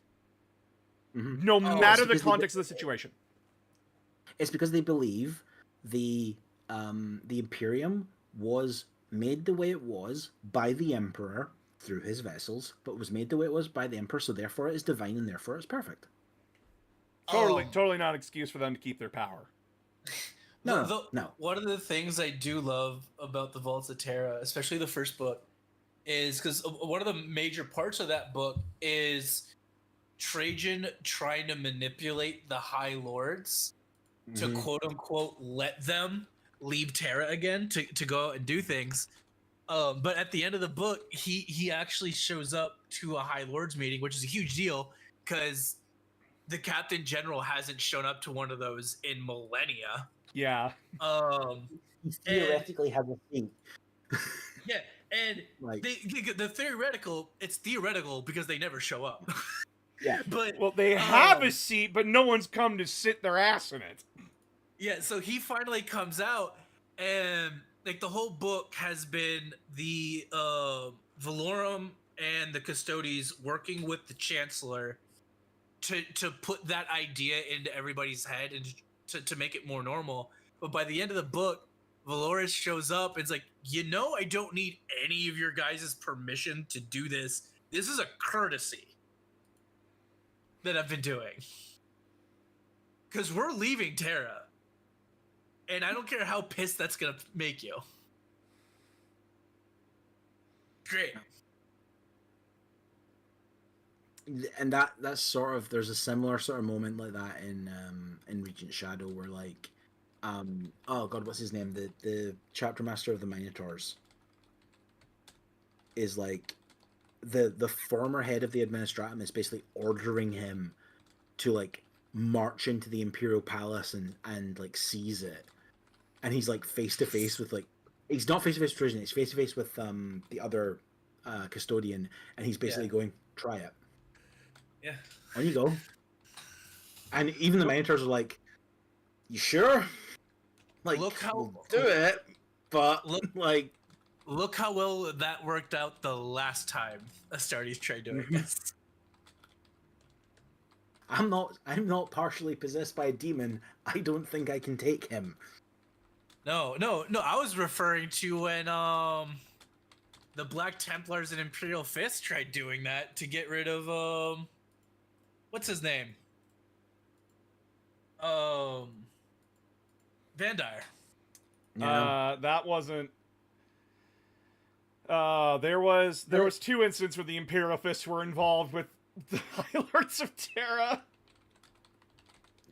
Well, I mean, they're involved in this as well because Torgar in Regent Shadow, Torgaradon is there. He's like the third company of the Imperial Fists is deployed on Terra at the time. Yeah. They're not in favor of the coup. They're one of the ones who are siding with the Custodes in this instance. They're like full on preparing to like square up against the Minotaurs, and it's like there's a lot of discussion around like how long can we hold them before the Phalanx arrives? Yeah. Because if the Phalanx arrives, we can fight them toe to toe, but we can't because it's the entire Minotaur chapter against one company of Imperial Fists. That is something. The book brings up something that I really like about the Custodes is that for the chapters, then legions, that were actually on Terra during the siege, the first siege, they have a really good working relationship with them still. Because they actually respect them. They're like, hey, you were here to help us defend Terra. Hats off to you guys. They just occasionally have to like shoo the white scars out of their jet bike hangers. Yeah. They want to see the jet bikes. No touching the jet bikes. Like you're not jet allowed, bikes. you're allowed one. You're allowed one jet bike, and it has to look different. Okay. Yes. Just one. Meanwhile, Samael's basically just flying away on a Custodes jet bike that he's spray painted black. It's like no, we've always had this. This definitely isn't new. This definitely didn't suddenly appear in our armory after making a visit to Terra once. Nope. Secret backhand payments to the Blood Ravens. Hey, Blood Ravens. We know you're really good at stealing things. We really want a jet bike. What do you guys want? I mean, actually, that's just a meme. What we actually do is collect Yeah, I data. But how know. much are you offering? No, but I how much are you know. offering? Like, We'll give you a what are recruiting we role. talking about? What are we talking about here? Recruiting role. Yeah. Sorry, I'm also just. no, I'm Vodska's- Yeah. I posted a thing on Blue Sky saying 1 like equals 1 opinion that's not on politics. I said I'm either the white bread of opinions or I deserve to be hung from the nerd gallows. There's no middle ground for me, I guess. Oh, I was getting angry watching Tabletop Tactics earlier on. They were not Tabletop.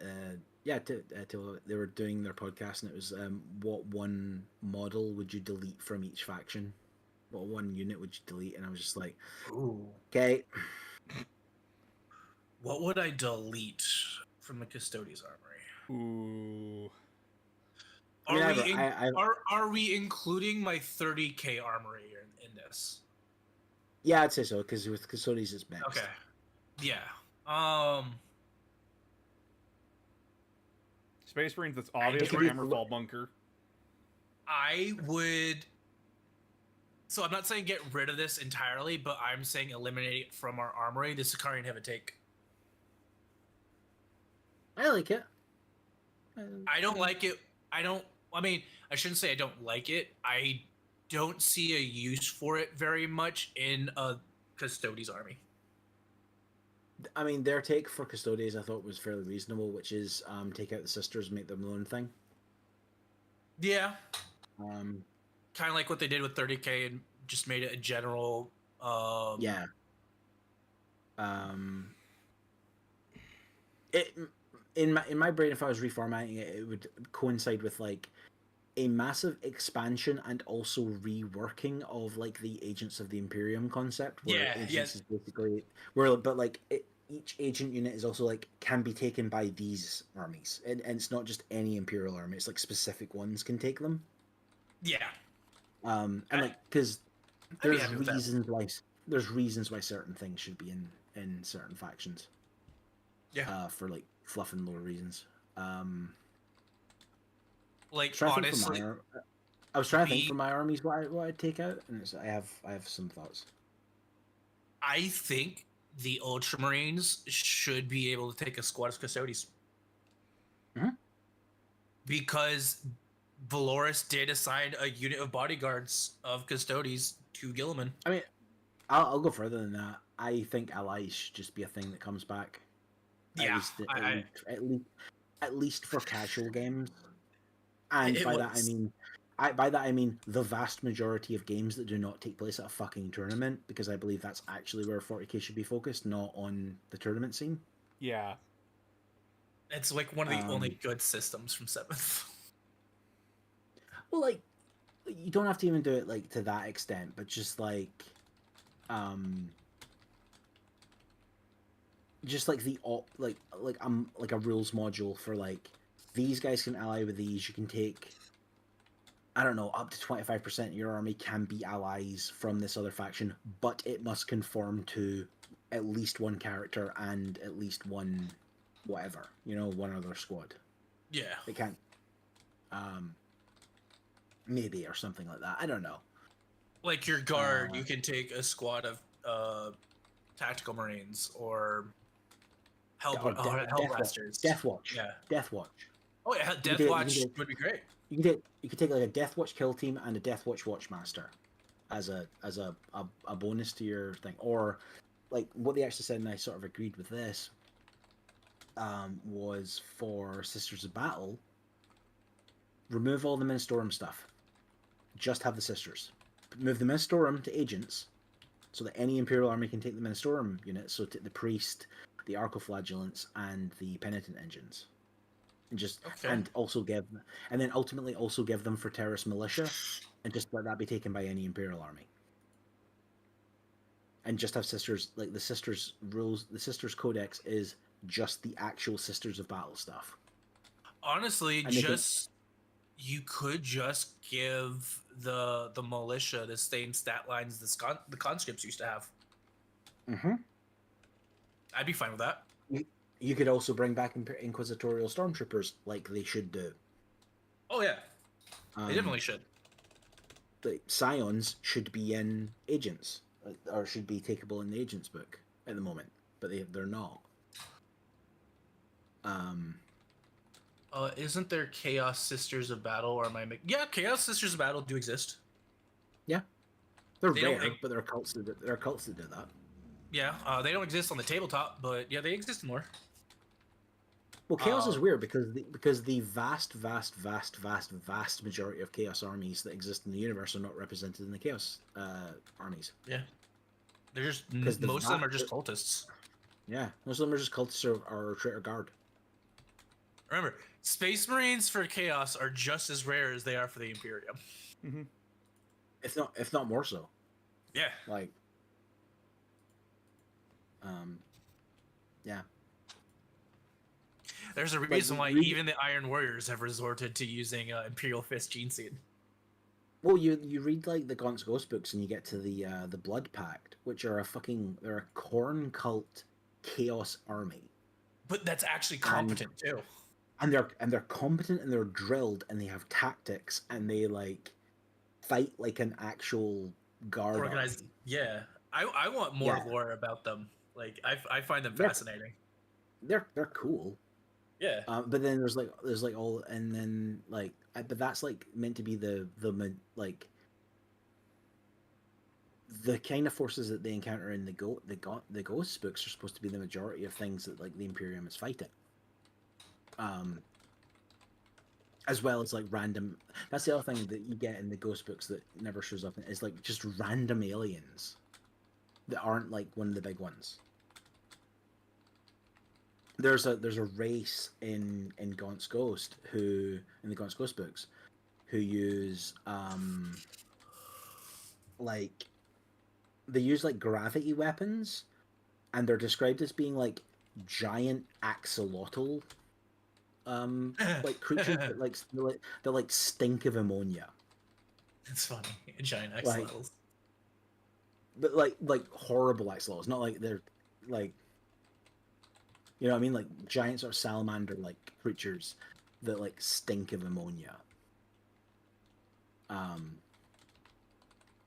And they're just a random Xenos race in this like one sector that is allied with the Chaos armies. They're not like Chaos cultists or anything. They're just like, this is who we're allied with because we're fighting the Imperium. We'll take any allies we can get. Yeah. Hello, what's I think floating? I have. for What floating what- in the air today? Well, I'm either gonna get roasted online for 3 videos that I made, or Blue Sky's gonna tear me a new asshole because of the opinions I'm dropping, and I'm gonna read them out eventually here. I'm just getting. I did a thing where it's like 1 like equals 1 opinion. That's not politics. excuse me. And I made it with the idea of I'm either white bread or I'm too spicy for people.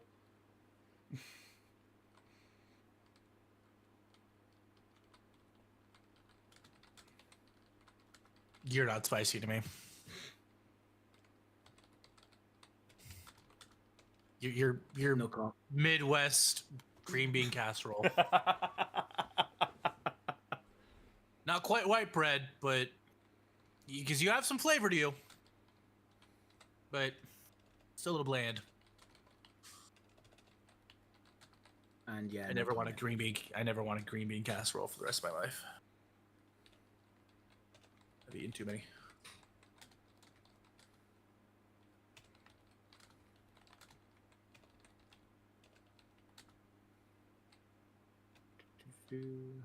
Has that carried over to Canada? Like all the casserole dishes? I make hash brown casserole, Ooh, that's delicious. and my family makes tuna casserole. I don't like tuna casserole. Tuna should not be hot.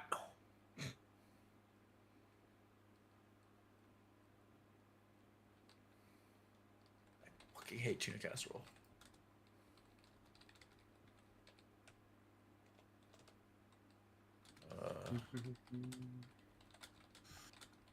Metal, why are you running? We're not playing any games right now.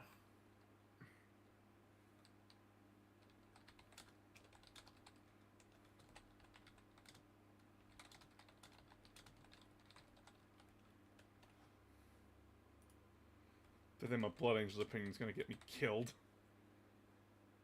Oh, that they're boring? No, I agree with you on that. Thank God the Primaris Marines are fixing them.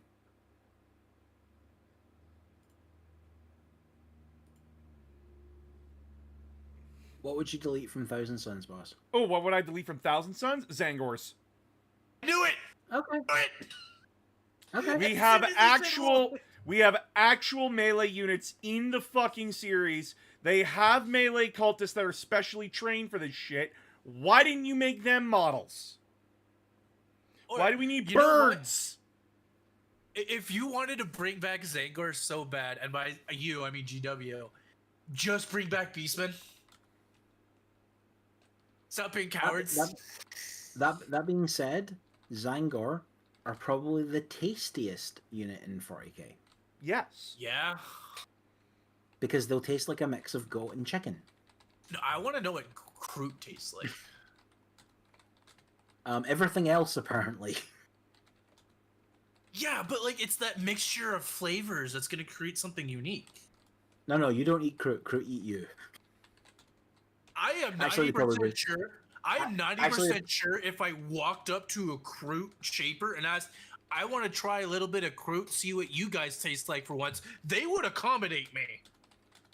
Depends on whether you've earned it or not. Again, this is actually something that go into an elemental council of how the Kroot feel about stuff like that. Ooh. And like what their actual motivation is in terms of like how they operate.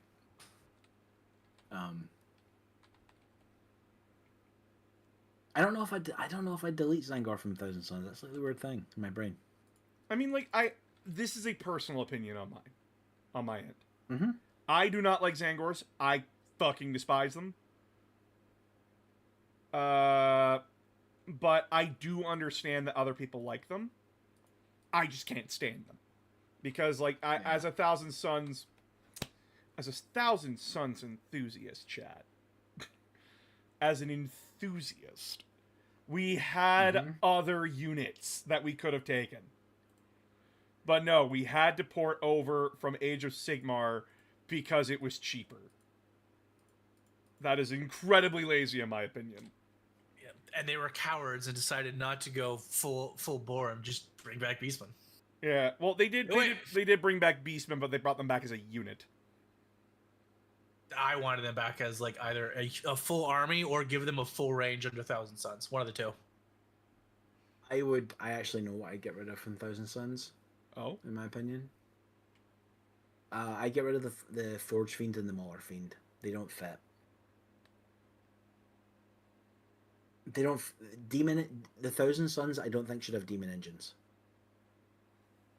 Then what would you give them for heavy support? They should have like occult technology, but not demon engines. If you get what I'm saying. Okay. Like, Yeah. More robots. in More my brain- robots.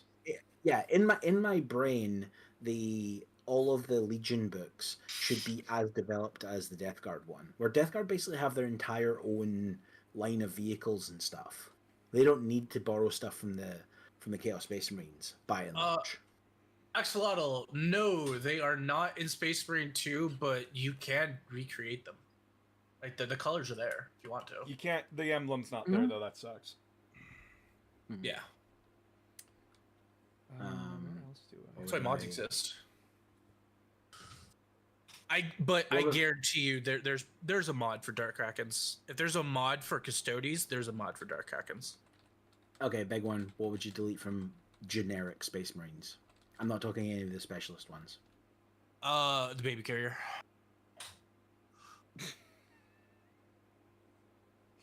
You mean the tactical war suit?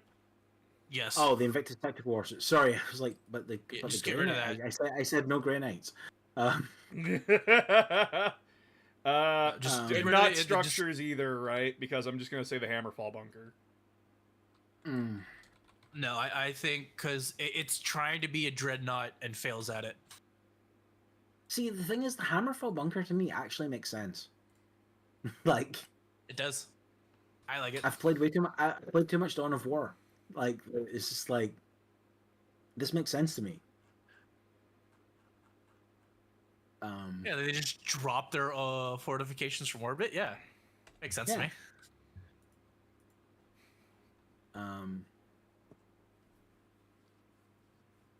I mean, the easy answer is like the anti-aircraft tanks, because they were dumb. I think they just need a better stat line. Like they still have their uses. I mean, my personal opinion is the thing they should delete is all the fucking grav tanks because I don't like them. But that's a me thing. I don't actually mind. I don't mind the idea of like upgunned and like improved predators, rhinos, etc. Like I like the idea of Call having made those, and maybe even having the names of the new ones. But I don't think they should be grav tanks. You know what I mean? Like that.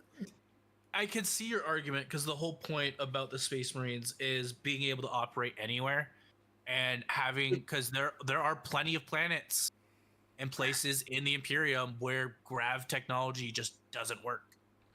Yeah, but but it's also like that like unstoppable like grinding juggernaut thing of like their tanks like, still being this like being ground under the. It's more so with the guard, but I think just to me, rhinos and predators are just so indicative of Space Marines. Yeah, that industrial, practical look to them. Yeah. Yeah, it's a box. It's literally just a box with a gun on it. Yeah. Why do you need more? Yeah. Like they could. I think if they put like extra panels, extra weapons, if they like, you could even call it like an impulsor or a gladiator or a lancer or any of this kind of stuff, but it's still just basically like, it's a technologically advanced, like technologically like up armored, predator basically, kind of thing. I just don't like the. I don't like the grav tanks. I think is actually just my problem. Like I'm on the side of I don't like the repulsor, but I do like the one grav tank, like the gladiator. My biggest problem with them design wise is they look generic. Yeah, that's another problem. They look like they come from just sci-fi any other series. sci-fi. Yeah. Yeah. They look. Whereas, they look like you know, they look like they're from Halo. yeah, you look at a Baneblade, you look at a Ghost Keel, you immediately think 40K. But if you were to show me a grav tank with no context, like no Imperial insignia on it, I'd probably have a little hard time identifying it.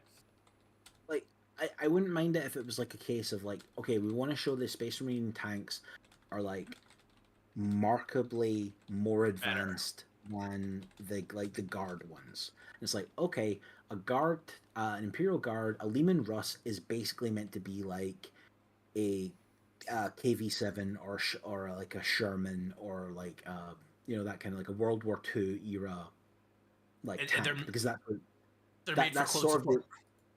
but not even in terms of the role, just in terms of like the aesthetics of it. It's like it is a World War II tank as understood by like 90% of kids playing with World War II toys when in like Britain in the 1980s. Fuck, I keep forgetting these things exist. Desolation Squad. Aaron Blessed says, I think bad model is the Desolation Squad. And you know what? I don't disagree. I don't like the default models. I actually like what the squad does. That's the annoying thing. They're like an anti-air squad, right? No, they're like a missile saturation squad. They're fucking great. Oh, okay. I put 5 of them in an impulsor and have them right around the board just hosing things with missiles.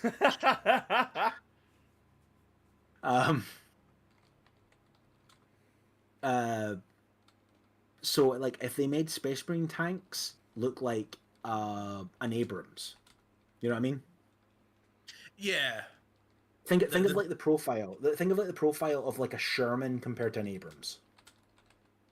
Like that kind of, angular and like much more like this has been like engineered for warfare as opposed to this has come stamped off a production line kind of mentality. Yeah. That, hey, we're already putting a ton of resources into making this. Let's make this the best that we can. Yeah, like let's I'm gonna say this, it's the American military. Let's over engineer Yeah. this. And I think the grav tank takes away from that because it doesn't look inherently when it's floating, it looks weaker to me in my brain. It looks like an Eldar tank, or a Tau one that's like it's a It floating leans more tank. towards it leans more towards Tau. Yeah. It's not sleek enough for Eldar. All right, I'm No, gonna I read mean off the these Eldar. opinions. Oh, Eldar God. tanks are beautiful though. All right. Oh, they are. So I had 12 likes. There's 12 responses thus far. Like 12 opinions I Okay. gave. I genuinely am bored of anti-heroes in general. They are either written to be edgy murderers or non-stop sob stories that I get bored of easily. Case in point, Jason Todd. Yeah. And there's a gif of Jason Todd waving with a rocket launcher. By the way, funniest goddamn scene in Under the Red Hood is when he's like holding a rocket launcher and aiming it at Black Mask. That shit's funny. No, my Why are favorite you scene. wearing why are you wearing a domino mask under your helmet? That's actually fucking something Panda Red brought up in his skit. Yeah. It's like, why are you wearing a mask under your helmet for intimidation? There's not enough value? jets in 40K for me. There's not enough like fighter planes and everything. There's Not a the lot. setting for it. I mean, there are, but it's not like it. They keep discontinuing Aeronautica Imperialis, even though it's a fucking great game. And then they try making it into a video game and completely fail. Did they? Black Templars are more boring space wolves. A chapter that doesn't follow the Codex Astartes, goes against the grind, and has unique melee units. The only difference is that one has Crusading Knights, and that's boring as shit when every other Space Marine does the same thing. Yeah. All of them are Crusading Knights. The Black- potential is there to make the Black Templars interesting. They just don't take advantage of it. No. And they're all boring as shit. And remember, their Yeah. High Marshal, their highest of High Marshals, sounds like this! I want to kill myself listening to that. Holy shit. Pokemon Gen 4 Remake was good. The fixes they did made a much better experience, barring the glitches, but I'll take fucking with puzzles over Scarlet and Violet falling through the floor. I'll take finishing a puzzle in a way that it was not intended to be over the dumb bullshit that Scarlet and Violet did. People tore into Pokemon Gen 4 Remake, but the same people that tore into Gen 4 Remake did not even touch Scarlet and Violet. Bullshit. You know what? You know what Pokemon puzzle I hate to this fucking day? Is it the Omega Ruby? Is it the Ruby, Sapphire, and Emerald rock puzzle? I was gonna say it was the original Ruby Electric Gym puzzle. I hate it. Do you want an unpopular Pokemon opinion? Go ahead. Gen 5 best gen. Oh no, I'm on board with that. I am I on haven't played board with Gen it. 5, so I don't get an opinion. Gen 5 had Kalos my Fish. boy Galvantula and Trubbish. I will fight and die on this hill.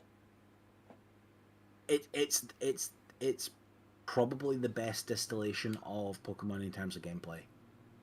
It's still the linear map based gameplay. It has homages to Gen 1 in a really nice way. It's the not Pokemon France is an interesting setting. Oh, Gen 5 is America. Oh, sorry. Sorry, I mean Gen 6. Oh, Gen 6. Gen 5 is fine. Yeah. I don't think it's the best. I will argue for Gen 5. Gen 6, Okay. though, I argue that it's good. It has its problems.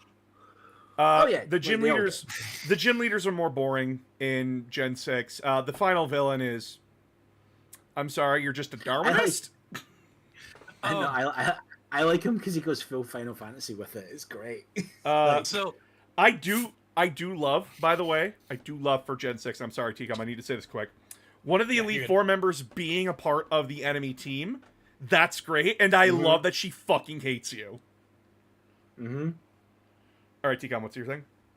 Oh, even though because I haven't played Gen 6, I don't get an opinion. My favorite thing is like the people who criticize it, like, oh, Trubbish is just a trash bag. Pikachu's just a rat. Muck is a puddle of mud. Yeah. Ekans is a snake. Yep. Uh, My favorite thing in Pokemon is actually in Gen 6 is when you become the champion and you go back through doing the Elite Four. When you get to the final part of it, you sit on the throne and people come and challenge you. well, that's I enough. love that. The next opinion I had. That's cool. The next opinion I had is competitive has its place, but learn to play for fun and play stupid shit, even if it loses. You don't need to win every game you play. Have a laugh. If you're overly competitive and serious 24/7, I genuinely think you're a boring person. Look, Yeah. I get the need and the want to always win. We're gamers. That's what we do. Mhm. But there's a limit. There is a limit. Yu-Gi-Oh! Is a flawed game, and that's fine. Just understand it's a game designed to wombo combo you and move at fighting game speeds, not your old decrepit wizard speeds.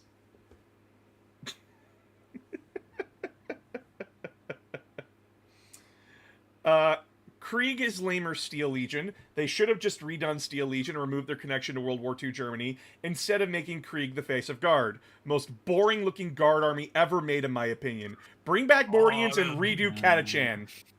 Those are fighting words. That Those are is fighting words. that is fighting words. I do not like Krieg. I think they are boring. Trying to make me mad. I'm not gonna I do rise. not. I don't mind them. I don't think they should be the face of Guard. Yes. I think No, I they actually shouldn't think I actually think Cadians should be the face of Guard. They should. It's weird that they're not now. No, okay. Krieg are So popular. Krieg are easy to cosplay. I agree with you. The fact that Krieg are very overhyped. Yeah. They are. But They also missed. I They still- missed the point. They missed the point of being Guard. That's the problem. But that's not the reason why I love them. It's because I just love that World War I aesthetic, I get that. which is why I really like them. I get that, but there are other factions within it that have the World War I aesthetic that we could have done better. Oh yeah, 100%. Blood Angels are the most boring chapter for me. Like, seriously, a lot of their books are just woe is me. Thank God the Primaris Marines make them more interesting. Then there's my opinion on Zangors, which I just fucking had a freak out about. I am fine with Vortex Beasts, though. Yeah, you kill off the only Blood Angel with any fucking character. Why do the World Eaters not get the other one? Like, seriously. Yeah, that's weird. Halo Infinite's gameplay is good. Bite me. It is. It's really good. Story sucks. Primaris Marines weren't hated. The opinion was mixed, and overall, they are fine as an inclusion in 40k. If you resize Space Marines, you are gonna have to get rid of your OG Firstborn anyway. Yeah. I mean, I still have problems with how they were introduced, but they've grown on me. I've learned to like them. And their armor looks really good with Mark 7 helmets on it. Yes. Oh, they do look great. If your story is more of a self-insert kind of story, so your reader can feel like a cool edgelord, fuck you, most isekai. Sorry, you're boring. And judging an edition before it's out is cringe and dumb, and anyone saying an edition is bad before it's out is cringe and dumb.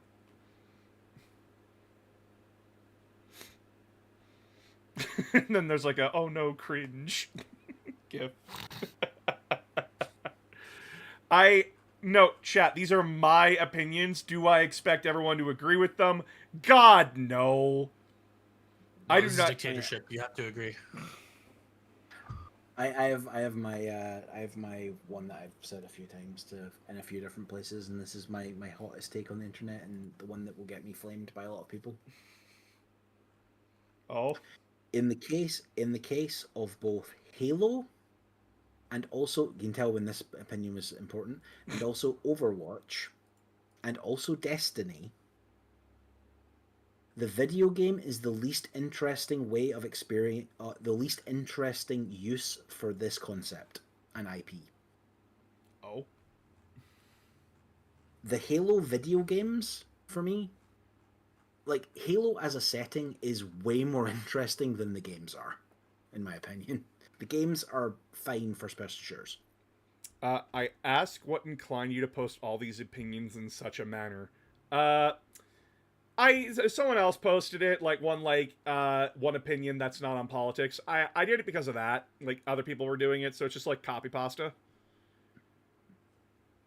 Plus, like it drives engagement, and I'm down to hear other people's opinions that aren't gonna make me like rip my face off because god damn it, people are dumb.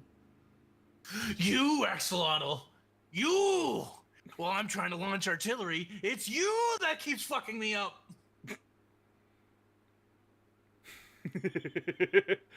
I suppose that's fine. Design-wise, personally, the Maccabi and Janissaries are my favorite. They are cool. They are cool, They're but my brain's like, do we need another religious army in 40k for the Imperium? Do we need another Yeah, one? but they actually look interesting with it, with the whole like face mask thing, they like the death mask thing. I'm fine with the death mask thing. It's just like, I'm of two minds of this. On one hand, those are some really fucking cool looking death masks. On the other hand... I think they should, with the death masks, they should lean more into what's his name, the French guy, the guy with the iron mask. Yeah, They should lean more into that because that's cool. Listen, if we're gonna bring back guard regiments, my opinion is bring back Elysians, redo Catachan Yes. models, and then there's 2 guard regiments that I saw from like the 8th edition guard codex. The Sevlar Chemdogs. I think those are cool. Their lore is really cool too. And then there was like a one where they had like, this was a very cool custom one. People took the Skitarii Vanguard heads and Genestealer Cult neophyte bodies and shaved off anything that was Genestealer Cult about them, and gave them the rad rifles of the Vanguard, Skitarii Vanguard, and that was their own guard regiment. Ooh. I thought that was cool. That's a really interesting. Why is the word blanking? There was also the one I'd be interested in seeing GW do is, I think they wouldn't do it for 40k, but I think they might do it for 30k if they ever wanted to do Imperial Army. Is basically something that, because this is what like they were based on in terms of like the artwork, basically something that looks like the Vestroyan Firstborn. Ooh, is that from like the? Is that from the Alpha Legion book? Well, no, because that then took for, but the Vestroyan Firstborn were based on John Blanche's sketches of the Imperial Army from the Horus Heresy. That was like his like. It's like he then developed the concept into a 40k army, which was the Vestroyan Firstborn, and then when they came to do the artwork for Legion, when they were doing the Horus Heresy novels, they went back to his original sketches, which he did in like 1998, like late 90s, and that's like where, because John Blanche just did like fucking whole sketchbooks of stuff that was never intended to necessarily, like the first Sisters of Battle Codex, right, has a page by John Blanche at the end of Imperial like Ministorum priest conversions. Ooh. It's all drawings. There's no models. He's like use this bit of this kit, use this bit of this kit, use this, and here's what I think it will look like if it's a drawing. And I'm like, I love his sketches, like, because they're just such a vibe. Yeah, like his sketch work is like amazing. He's doing a new game as well. Nice. Ooh. Good for him. him and Thomas Pernin, the guy who did Trench Crusade, they are making a 54mm scale, so the same scale as Inquisitor Really? was. Yeah, 54mm scale Interesting. dueling game, Huh. apparently. Interesting. Like 17th century sword fighting dueling game, but based on John Blanche artwork. So That could be like really cool. one part You know- historical, one part historical, one part fetish art, basically. No, I was gonna go more for like Steam Cyberpunk. Yeah. No, apparently it's like a more historically kind of vibe Okay. that they're gonna go with for it. But like, what was I gonna say? I think I'd be really interested to see like Imperial Army, but done to sort of look like like the guys from the cover of Legion, basically. Like the big bearskin hats, the long coats, and yeah, they're absolutely trash rules wise, because that's what the Imperial Army are. They're even worse than the Solar Auxilia. Like, but they look sweet. Another question on faction. Thoughts on Knights, Chai Knights. I just found out they launched down en masse. Chaos Knights. Sorry. You put an Chaos I. Chai Knights! Let's get Chai Knights in here, chat. Delicious nights brewed with milk. My Chai opinion means on tea. Knights... My opinion on Knights as a faction is mixed. On one hand, do I like giant robots? Do I like giant demon robots? Throw Yes. them in with Mechanicus. That's my opinion. Yes, I do Mhm. like them. The problem is, as a faction, they are very problematic. They, stats-wise, they are the most broken units in the game, and there is no way to balance them in such a way, outside of War Dog spam, to make them a viable army. Because they're either slaughtering everything in one turn because they just have so much shooting from one model, Or your opponent brings only tanks and just wrecks your shit. or the opponent brings nothing but anti-armor and you're fucked because you can't hide behind anything. Which is It's almost like force composition actually served a purpose in previous editions, and that was one of the reasons they had it. yeah, Knights. which is why I think just fold them in with Mechanicus and make Dark Mechanicus an army. This is so when Knights were introduced back in 7th edition, you could take them by themselves. You could. But it was not what they were intended to be. They were intended to be a force multiplier for your They're heavy other support. Imperial armies. Yeah. So like if your army was lacking in anti-armor tactics, you would take the Knight Errant or the Knight Crusader with a Melta-Cannon. Or if you were a much more ranged army like Guard and you didn't have a lot of melee, the Knight Gallant and the Knight Warden were your boys. If you were an army like Custodes, the Knight Warden and Crusader were your best friends. They were. Yeah. I think, This is I, think, seventh edition. I mean, I would argue that I think Custodes just have their own knights, but that's a. Yeah, that's a. I feel like there should be a Night House on Terra, genuinely, but Oh, I think Custodes should just be able to pilot knights. Like, you know that's kind of sick, in retrospect. But I think they should just have a knight scale. I mean, the Telemon is nearly there. Like, honestly, but like, Yeah. so it comes down to what is the problem with Knights now? Their entire MO is confused.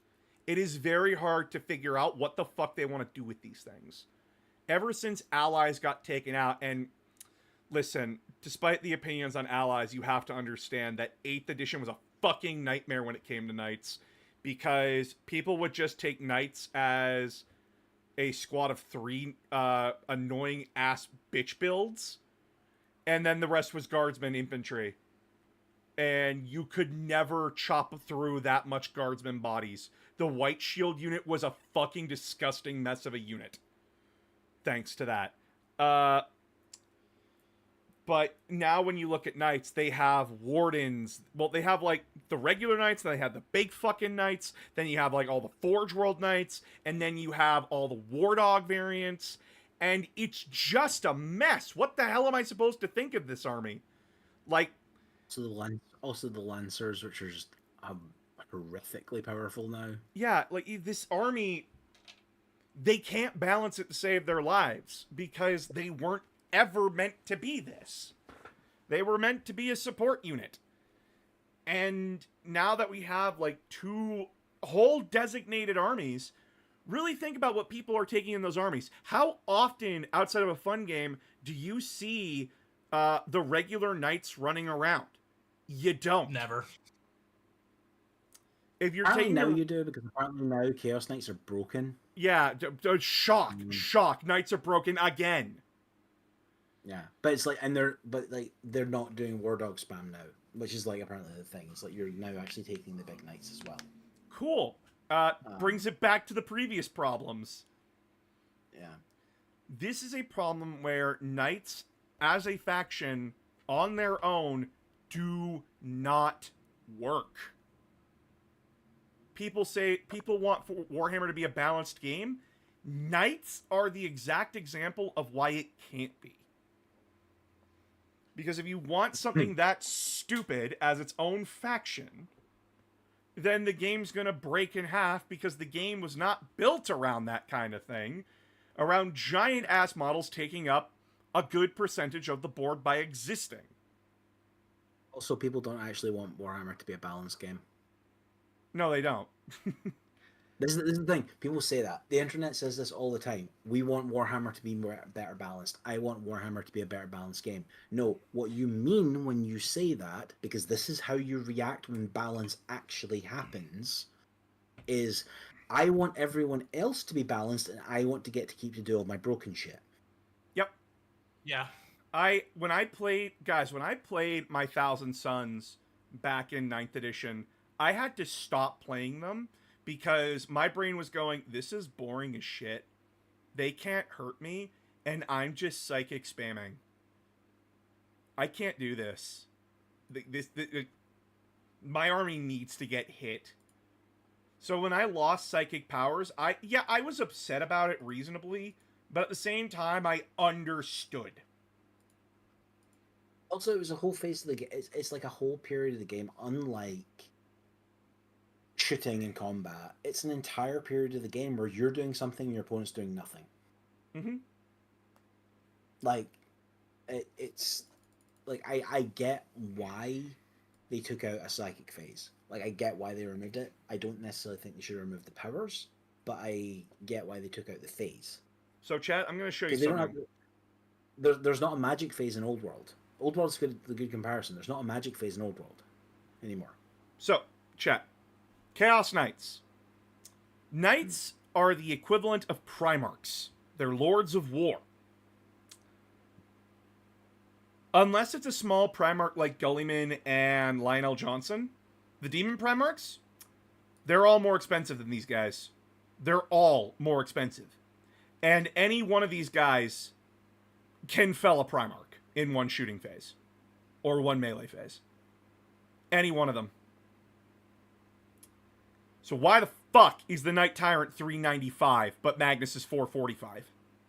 What sense does that make? Magnus doesn't even put out a tenth of the firepower the Knight Tyrant is putting out. A tenth. The Knight Ruminator, same spiel. Why is something that puts out more firepower than Magnus 350? Oh, because it doesn't have good melee. It doesn't matter. I'm not getting to it in melee combat. I'm not getting there. That's the problem here. And I haven't even read any of these fucking detachments.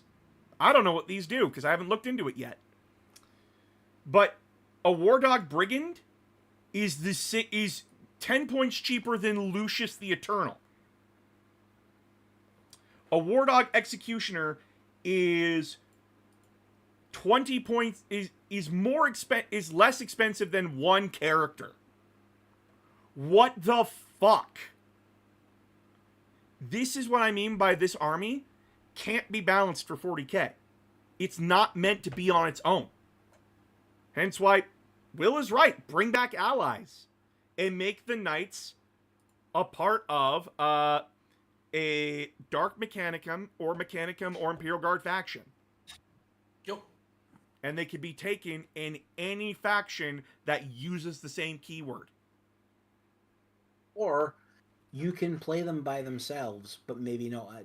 I don't know how you do it. Like, this is the problem with people are like, well, how would you balance them for tournaments? It's like, well, personally, I don't care how I balance it for tournaments, but I understand that you have to do that. But I also grew up in an era of GW games where armies had tournament comp. Like, I remember in, was it 5th edition when the Eldar Codex, like, what was the Eldar Codex that had the, like, it was the first one when they brought out the plastic wraith stuff. I think it's 5th edition. I think it was 6th. Okay, it was 5th or 6th edition. I'm going to look up the codex while I'm talking about this. But, like, I remember that book came out, and then there was a major Warhammer tournament, like, 4 weeks later. And 2 weeks into it, the guy running that tournament released a tournament prep thing with, like, the tournament comp for that tournament. Comp was basically like, here's how you alter the army list to make them tournament viable, and it basically just rewrote the Eldar Codex. Because he looked at it and he was like, no. This is just gonna... And that was criticized heavily at the time, because that was like, he was literally doing it because he didn't want the meta to change at the time for the tournaments. Mm-hmm. But it was like that was the level it was at, where it was basically like every tournament organizer was basically rewriting the codexes. And none of them were the same either. No, well, there was a couple of standards. There was like a North American one that was a kind of a standard, and there was a couple of European ones that were like a standard. Well, yeah, I know, but you could go to one tournament and have one set of rules, and then go to another tournament like a month later, and the rules be completely different. But the game was, but that was the point. The game wasn't designed to be a tournament war game. This is also at the point in time where things like War Machine Hordes and Malifaux were starting to take off. Like a lot of other games that were designed as competitive tournament-y kind of war games, and 40k was going in very much a different direction. It was very much leaning into being a play with all your toys.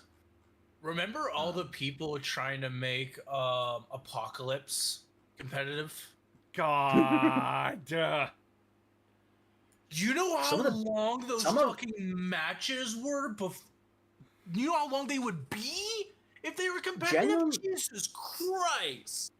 Genuinely, though, some of the best value boxes GW's ever done. Oh, yeah. Apocalypse boxes were great.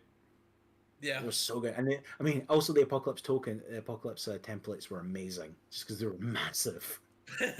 But, yeah, so, like, my point still stands that Knights as a faction, with how 40k is designed, they don't work as their own independent faction, because they're either boring as sin, never going to work, your opponent always knows how to plan around them and blow them the fuck up, meaning that you brought 400 to 500 points of a useless goddamn model, and now there's a massive hole in your army. Or they're overpowered, broken pieces of shits that kill Primarch static units in seconds.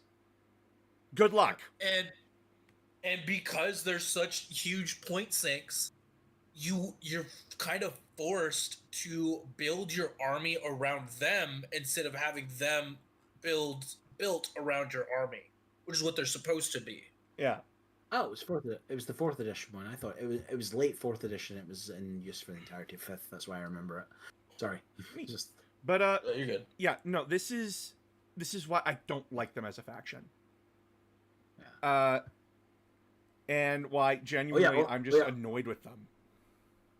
Oh yeah, also chat, that was the thing that 40k used to do. They would release a codex, and then you didn't get a codex for maybe several editions of the game. Oh yeah, I feel so bad for the Australians. Sits here remembering fantasy players, fucking Britannia players, crying. Bretonians, yeah. Yeah, Bretonians got a codex in... They got an army book in, I think, 6th edition, and did not get another one for the remainder of Fantasy's existence. 10th edition chat, they got all the way to 10th, and not a single Bretonian. They got to 8th. They got to 8th, 9th was fan-made, and 10th is Old World. Oh, shit. Basically. They got to 8th edition, they went 2 editions without an update. And that's not even talking about the tragedy that was the Dark Eldar. Mm-hmm. I don't know what you're talking about. It was great. Dark Eldar came out in 1998, and they got updated in 2012. I don't know what you're talking about. Them never having an update worked great for me. Okay, no, that's not true. Sorry, I am wrong. They got a 2nd edition of their original codex halfway through 3rd edition 40k. Cool. The same time that Space Marine, the same time that Dark Angels got those. All it did was fix some typos. Good job, team. Yeah. I mean, Chaos Space Marines got 2 entire codexes during 3rd edition. They actually got their codex replaced. So did Guard. Got their entire codex replaced during the same edition. Remember 7th when how many codexes did Chaos have? Like 8?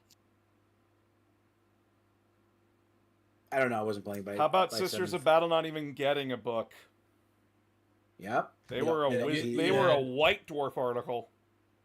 Yeah. Do you know who was a White Dwarf article for about 6 years? Who? And they never fucking do this now. Blood Angels. Oh, right, yeah. Fuck. Blood Yes, Angels were a White Dwarf article. Who's ever complaining about modern day codexes, fuck you. It was worse back then. This is much better now. At least we roughly get 1 per edition now. Granted, is modern codexes great? No, like I said, some of them come out broken and absolutely destroying the game. Nope. Custodians are perfect. I don't know what you're talking about. Well, Custodians were considered underpowered by the community. It was a... Not an 8th. Oh no, in 8th edition, my only problem with Custodians in 8th edition was bikes. Jet bikes were annoying to deal with. But that's because, it was a new edition. No one knew, GW was still trying to figure out how to stat units properly. Yeah. New edition, brand new army. I know. I had a space... I played Astro Claws in 8th edition. And my Astro Claws got 2 orbital bombardments a turn. Because I had Luft Huron dropping his Big Guns Will Never Tire, which is on 2+. It does D6 mortal wounds at a target. And then I just orbital bombardment. Orbital bombardment. Twice, because he could do it twice. Was it 7th or 8th edition where Space Marines, if you built your army the right way, you could get 4 or 5 orbital bombardments? You could take 3 chapter masters back in 7th edition, and each one got their own orbital bombardment. And then you could bring in a named chapter master, like Marnie's Calgar, and he got orbital bombardment. And a Tech Marine, because that's an upgrade I think they could get. They could have gotten. Either ways, they were broken as shit. That. Yeah. Chat, you want to know why orbital bombardment sucks as a enhancement in Space Marines 1 detachment? Because of that. Yeah. It was a nightmare to deal with. Yeah. Especially if you were a Horde army. Oh, God. Oh, it watch full half your scatters. army just disappear. A strength 10 AP2 large blast that does full scatter. Cool. Cool. Interesting. Here comes 3 more. Yeah, just watch half your army just disappear. Oh, and you don't get cover Nope. because it's coming from above. But I'm in a building. Doesn't matter. I don't think they got saving throws either. You're just dead. Yeah, AP2. It's going through most armor unless you got an invulnerable save. You were dead. The only units tanking that were demons, terminators, and anything with a unit invulnerable save, which was very rare back in the old days of Warhammer.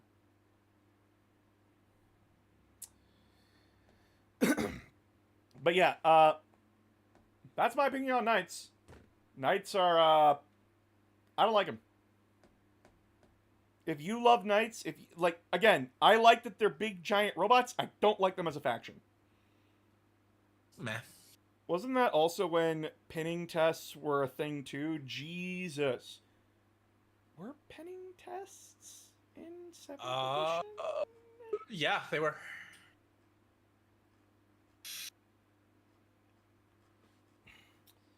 And the rules for them are bullshit.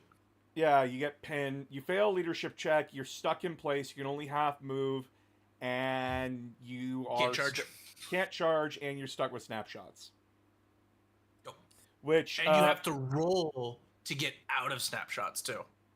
So that unit could spend the rest of the game doing snapshots. Yeah. Can't wait to play Horus Heresy 3rd edition, chat. Comes out this Saturday. Yay! I still need to buy the kit. It's still on pre-order. I'm waiting for it to come to my shop, and then I'll buy it. That's fair. Buy local if you can. Yep. Especially for a big purchase like this. Yeah. I don't think I have any more spicy takes, genuinely.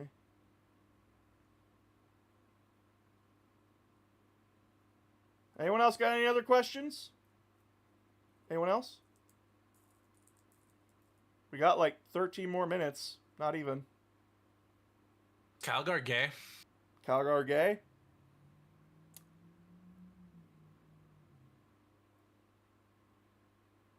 He's Roman. So probably. Probably. Got it. Hey, boss, what are you thinking about Star Bisexual Wars? at the least. Hey, boss, what are thinking about Star Wars Stormtroopers? For me, they are boring as shit except for Death Troopers. Stormtroopers? There's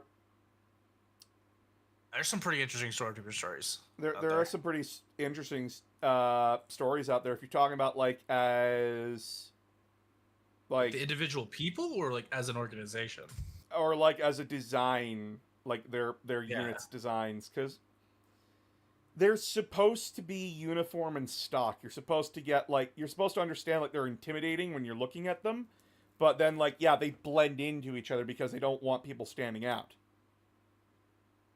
So yeah, I can get why people find them boring. For the next major patch, my favorite short story is the one where a stormtrooper is implied to be having a gay relationship with Tarkin. Does he deny that, or it's never brought up again? Oh, it's never brought up again. Yeah. For the next major patch, what do you think needs to change for Warhammer 40K? Fuck. In my opinion,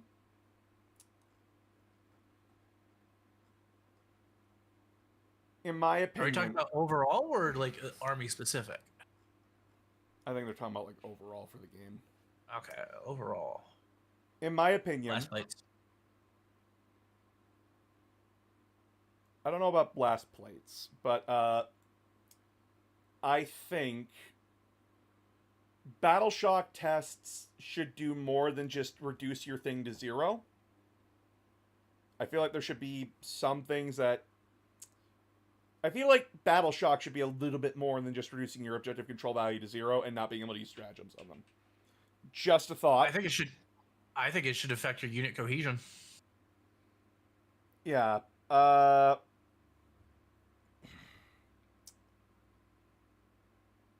Blast needs to be changed. I do agree that Blast needs to be changed. Because with how Blast is, people are pissed scared to take over 5 models. It's why orc armies don't feel orky right now. Because no one's taking bodies. Same with Guard, same with Eldar, same with any other faction that can do swarming. They don't take swarms. Look at Tyranid lists. Not a fucking swarm to be found. It's all monsters. Because Blast, giving an additional hit, like giving an additional dice per 5, is dumb. Now, of course, like and then there's me, not concerned about Blast because I don't really have any units that can go over 6. Blast overly punishes armies that go over 5 in their units. Yeah. It overly punishes them for no reason. So we need to change that. How do we change it? I don't know, but the current way is not working.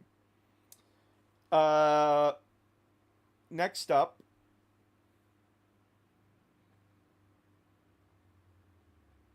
bring back Warlord traits, get rid of enhancements. Because Okay. I don't like enhancements as they are. I like Warlord traits, and it makes your individual commander more unique.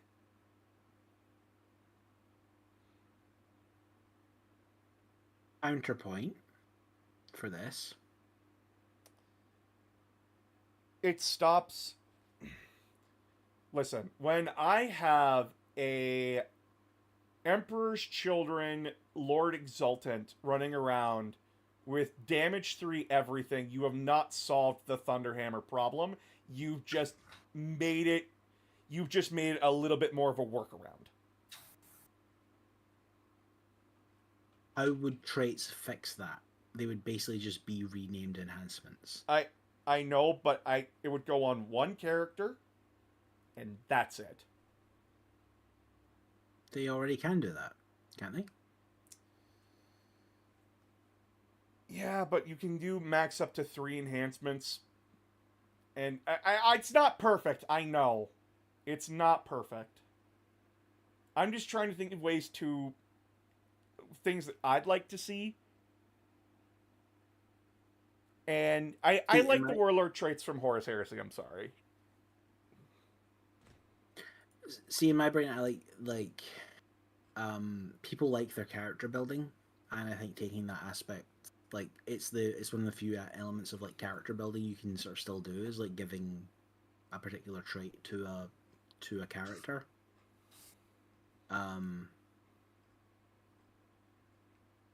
So I'm a little bit like,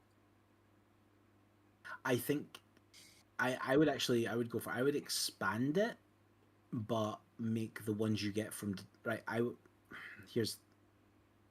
would have a common set of like 6 enhancements or whatever, like generic enhancements that are in the core rulebook. And then your codex, you get like your army has like warlord traits, like you said, and then each detachment has like 2 additional enhancements for that detachment. I mean, that's a way of going about it, yeah. Like, I think someone said this like for like stratagems, like all the armies should be, your faction gives you 2 stratagems by default, and each detachment gives you an additional 4. That's fair. So like for Space Marines, like the example for Space Marines is like Space Marines should always have transhuman armor of contempt and like another one. But it's like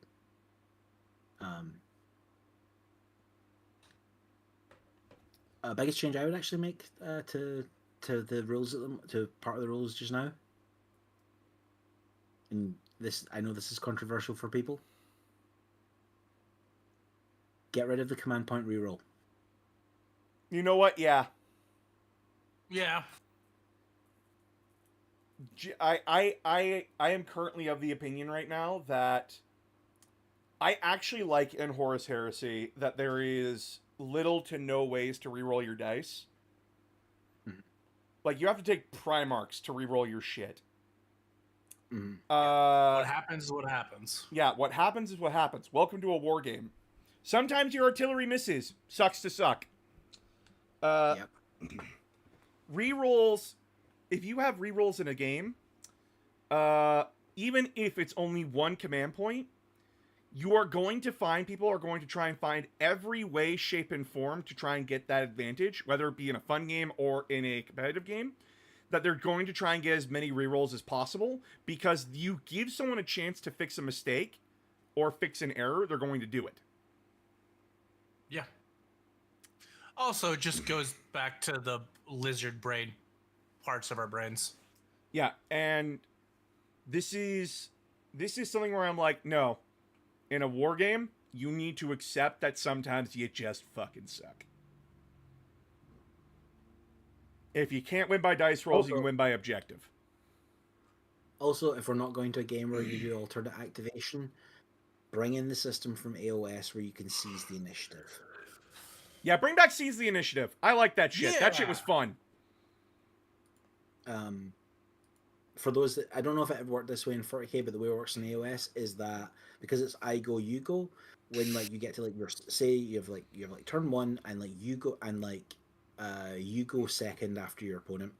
You get to turn 2, you as the player who would normally be going second can try to seize the initiative. If you succeed, you then go first. Yeah. That turn. So you basically get 2 turns back to back. I also just thought of this. So chat, this isn't much of a revamp for like this isn't much of like retooling of Warhammer. This is prioritization. So, this also involves reworking their app. You make 3 gameplay styles accessible on the app immediately. Open play, which is for fun. Crusade, because I hate printing those sheets off. And matched play, or competitive. The reason why you want to make these as clear as fucking possible on the app when you are making an army, what version of the game are you making this army for? Open play lets you do whatever the fuck you want. The army builder will not give you shit over it. Also includes all Legends units. Also includes all Legends units.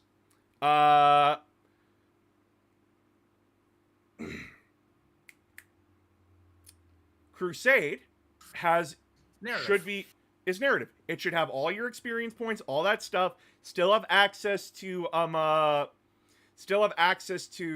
Legends, but should have the match plays rules up. You can only take 3 of each, unless it's a named character, which in that case you can only take 1.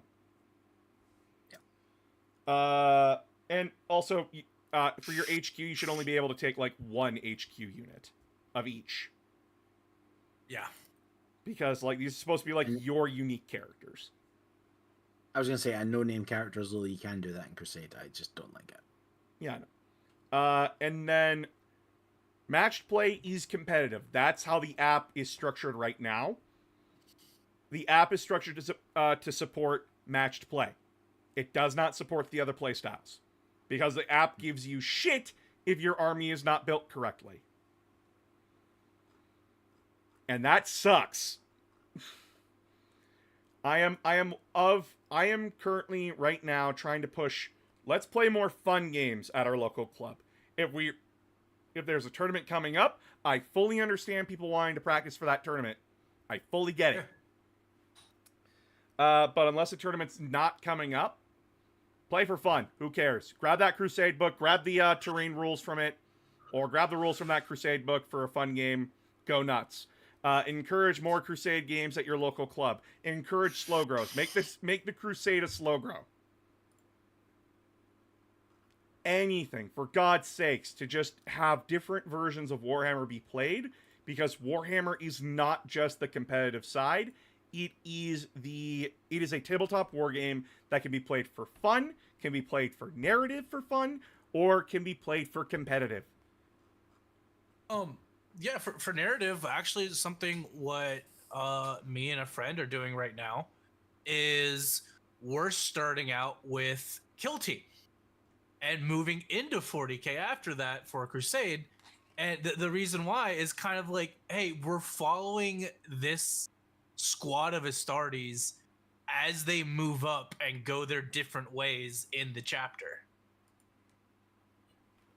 So, do you want something like people need to be aware of? White Dwarf every month has a new scenario for 40k in it. Yep. And rules updates. But also just it has like a new scenario that you can play. Do you want to know what the one for this month is if you've not seen it? I haven't seen it. What? I haven't It's picked called up yet. shifting. It's called shifting footing. It's a regular size 40k board, except you've got three Manufactorum conveyor belts with the objectives on them in the middle of the board. And each turn, and each turn, the objectives move along the conveyor belt, and if they get to the edge of the board, they go to the other end. They go back to the other end of the board and start moving on again. Ooh, That's I like cool. that. That's really cool because that's gonna favor really mobile armies. Yeah. Yeah, and like it's not like they did one a couple of months ago that was like there are seismic fissures in the ground, and every turn it like a random one of them shoots an objective marker out into the play area, and it travels like a random direction, a random distance. And it lands, and that's the objective marker now. That's now where an objective marker is. But if you control it, you have harvested it, and it is removed. Oh, that's cool. I like that. Like stuff like this, and people are like, "Well, 40k is all the same." It's like it's only the same if you keep playing the same stuff over and over again. Yeah. Honestly, it would have been there. It should have been there to begin with, or gradually added on. Since the app is doing that, it could be a negative towards the app. The app is hated, and that gives more reason to hate it. Here's the thing. Here's the thing about that. The AOS one has it. The AOS one has it. It's more on the lines of, oh, thank God, finally it's here. And just because something's hated doesn't mean you can't turn it around. Yeah.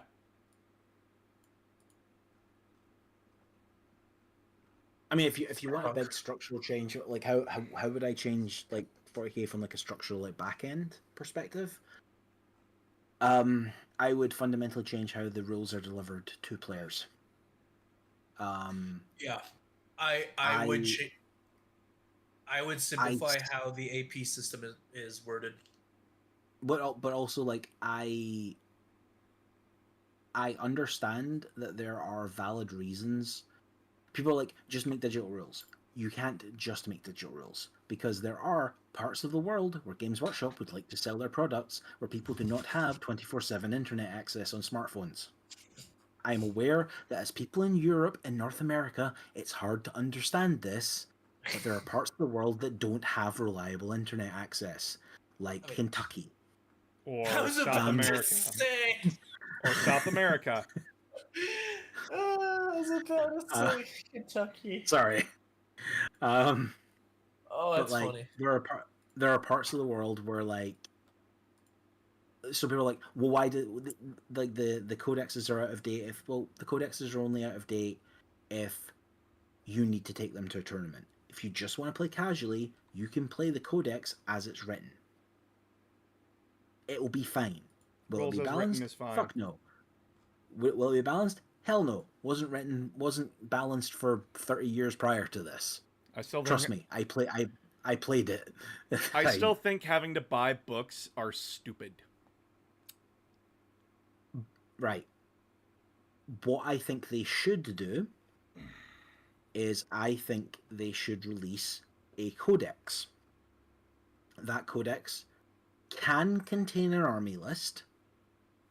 If they don't want it to contain an army list, that's fine. But the codex is a primer on that army or that faction. It is a hype piece. It is a source of lore. It is a source of hobby information. It is a source of it is designed to get you hyped for the army, and it is a premium product. Maybe not a premium product, but it is designed to get you into the army. Does that make sense? I'm of Like- two minds of it. But you can either, if you buy the book, you get this. I would say you should get this automatically. But you can also buy a rules booklet / digital thing, which gives you the rules for that army, for playing that army as a separate thing. So Um, I think, and this is kind of leaning towards what you were saying. So you buy a codex, you buy a core rule book. mhm. It has the code in the back that you can upload into the app, and it gives you access to it all Mhm. online. Yeah. I think I like that system. It's fine. But what I think they should do is, hey, you have your physical book and you've uploaded the code, you have it online. We're going to apply any rules changes or stat changes to that online version. So you don't have to go to Red Dwarf. You don't have, White Dwarf. I don't know why I said Red Dwarf. So you don't have to go to White Dwarf. You don't have to go to the forums. It's already there. Yeah, which is what the app does currently. Not very well. But what I'm saying is, if you buy the book, you get it automatically. I think they should also sell a digital only at a reduced price. Doesn't have to be a massively reduced price, but like a reduced price version It's of just the rules. Yeah. Well, it's just the rules for the people that just want the rules, and they just want they just want a digital code. Sell it like a Steam game. I think I'm fine with that. Honestly, Yeah. controversial take. Or they can turn around and say, okay, Warhammer Plus is now, I don't know, is now 15 quid a month, but it will include all the rulebooks. Controversial take on my part. I like the 8th edition indexes. Go fuck yourself. I like the 8th edition indexes. Nope. If those can never come back, and it'll be too soon for me. Why'd you not like them? But like, They were bullshit.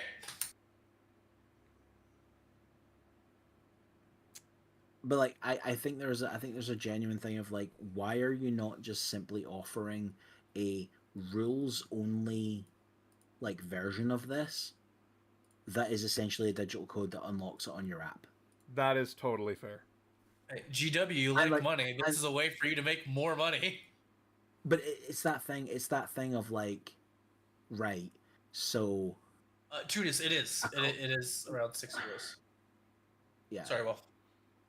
Well, it's that thing of like, so like, a codex is how much is a codex in the States? About 40, $50. Wait a minute. Okay, In 40, $50. Canada, Space Wolves Codex, how much are you? You are Wait, it's printed on the back of my codex. I don't just go look at that. $41 for the Codex supplement for Space Wolves, but that's a supplement. Let's find an actual book. Armies of the Xenos. Let's go with the Orcs. How much are you? Orcs is $70. Okay, that's a lot. Again, chat, I'm worthless. Yeah. Okay, so like $60-$70 for a codex. If they sold a digital only and it's just the rules and the detachments, maybe it's not even. Here's the thing: maybe it's not even the Crusade rules. You need to go to the actual codex to get the Crusade rules. I'd actually kind of be okay with that, like, because that's like getting into like the narrative side of it. You know, Again, there should maybe be you can get. essentially, what we're all trying to say here is that we want if you want to just play the fucking game, there should be just a code you buy online or a rules compendium that is just the army rules and points, and go from there. If I disappear, it's because I murdered my dog. Oh, yeah. Please don't. That being said, I do. My codex. Oh. That being said, I do understand why, like, I understand the argument for, like, putting the rules in a book. Because then you have a physical book that you can always go to if the app or whatever it is goes down, or, like, you have a version of the game that you can play. Is it, like, a balanced tournament matched play version of it? No, but that again should not be the focus for 90% of Warhammer games. Yeah, Wizards of the Coast. Sorry, I'm still not mad about that. You know, like, it's like I genuinely, I've said this now. I've talked to, like, people at my game club about it, and then, like, there's maybe a little bit of sort of, like, tacit interest for it, just as a laugh of, like, look, when they released Dark Eldar, when they released Drukhari, do we want to run a game like a 1-day event that's like 1,500 points or 2,000 points, rules as written? Like, just run that. You know what? Like, points that are at the back of the book. That's the thing that people bitch about as well. Is like, why do they bother putting the points at the back of the book? So you can play with the models. So that all you actually need to play with your toys is the thing that's in the book. Yeah. Like, but it's not balanced for like match play. No, it's not balanced for tournaments. And this is the thing they need to get out of. Matched play and competitive play should be different.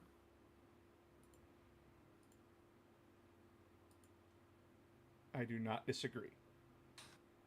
Competitive play should be a separate thing, a separate, like, subset of matched play. It should not be the main focus of the game. This is not League of Legends. Warhammer is not an esport. You know what I mean? Yeah. It'd be a really shit esport. It takes too fucking long to play. So I am going to cut this short here. Thank you all so much for coming and chatting and hanging out. There is a bit of an update. So I was trying to talk about it earlier, but we went into a whole bunch of different tangents. But financially, I'm going to be taking some not so fun financial hits, but they're worth it because I'm getting new furniture that I desperately need. One of my couch cushions exploded. But also, my Switch is finally biting it. I don't like it. You upgrading to a Switch too? Well, that's the thing. I don't have $600 lying around.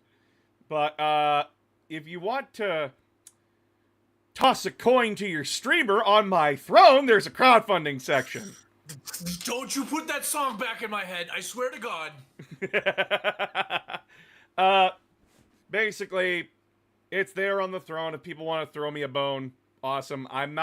This is not something I'm going to, like, actively throw money towards, because, like, I still have a Switch. I still have, like, my Pro controller that I can use and my GameCube controller. It's just, like, my Switch controllers are fucked. And, yeah. But, basically, hey, cool, awesome. If you want to shoot things my way, cool, thank you. There are other things on my throne, too, that very much appreciated, always. If you want to donate to me, perfect, awesome, thank you very much. If you can't donate to me, that's fine, it's perfectly okay. Your viewership, your continued viewership and sharing of my shit is always supportive and always helpful. If you join the Patreon for only $5 a month, and yes, I have to shell out. I'm sorry, I have to shell because this is my job. I need money. If you want funny haha mole man, you gotta do stuff. I gotta shill the shit. You get to see my videos early, days early, and you get my BattleTech exclusive unit reviews. And aside from some problems because how the fucking wiki word shit and how Battletech word shit drives me up the wall, I'm sorry there, William. I'm sorry. Clan Behemoth doesn't exist, and my pain knows no bounds. Also, you now can vote on what the fuck we're talking about for the need to knows. So, I already got Damocles Gulf written out. I'm just waiting for it to be edited. After Damocles Gulf, it will be the Drop Site Massacre, gone into a bit more detail. And it's more of a... The plan is that it's going to focus more on the Raven Guard, the Salaman, like the Legions taking part in it, and the actual consequences of the Drop Site Massacre for the Raven Guard, Iron Hands, and Salamanders. And then after that, it's Bad Dab War. And I'll put Siege of Rax on another poll, but it's going to be competing against 3 other events that we can talk about. Essentially, whoever keeps losing keeps moving on to the next poll, and if it doesn't get voted for 3 times, I just don't bring it up. But yeah, you can influence what the fuck I talk about, chat. But, yeah, so those are all the updates. I will see you all tomorrow. I don't know what I'm doing. It could be a paint stream, could be a gaming stream. But until next time, chat, you all have a fantastic night, and let's see who we can raid into. Let's see who's live. Let's go bug Miley. Let's go bug my artist friend Miley. She's fun.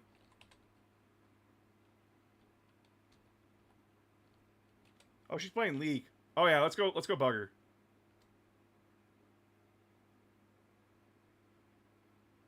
Bugging Miley. And you all have a fantastic night, chat. I'll talk to you all tomorrow.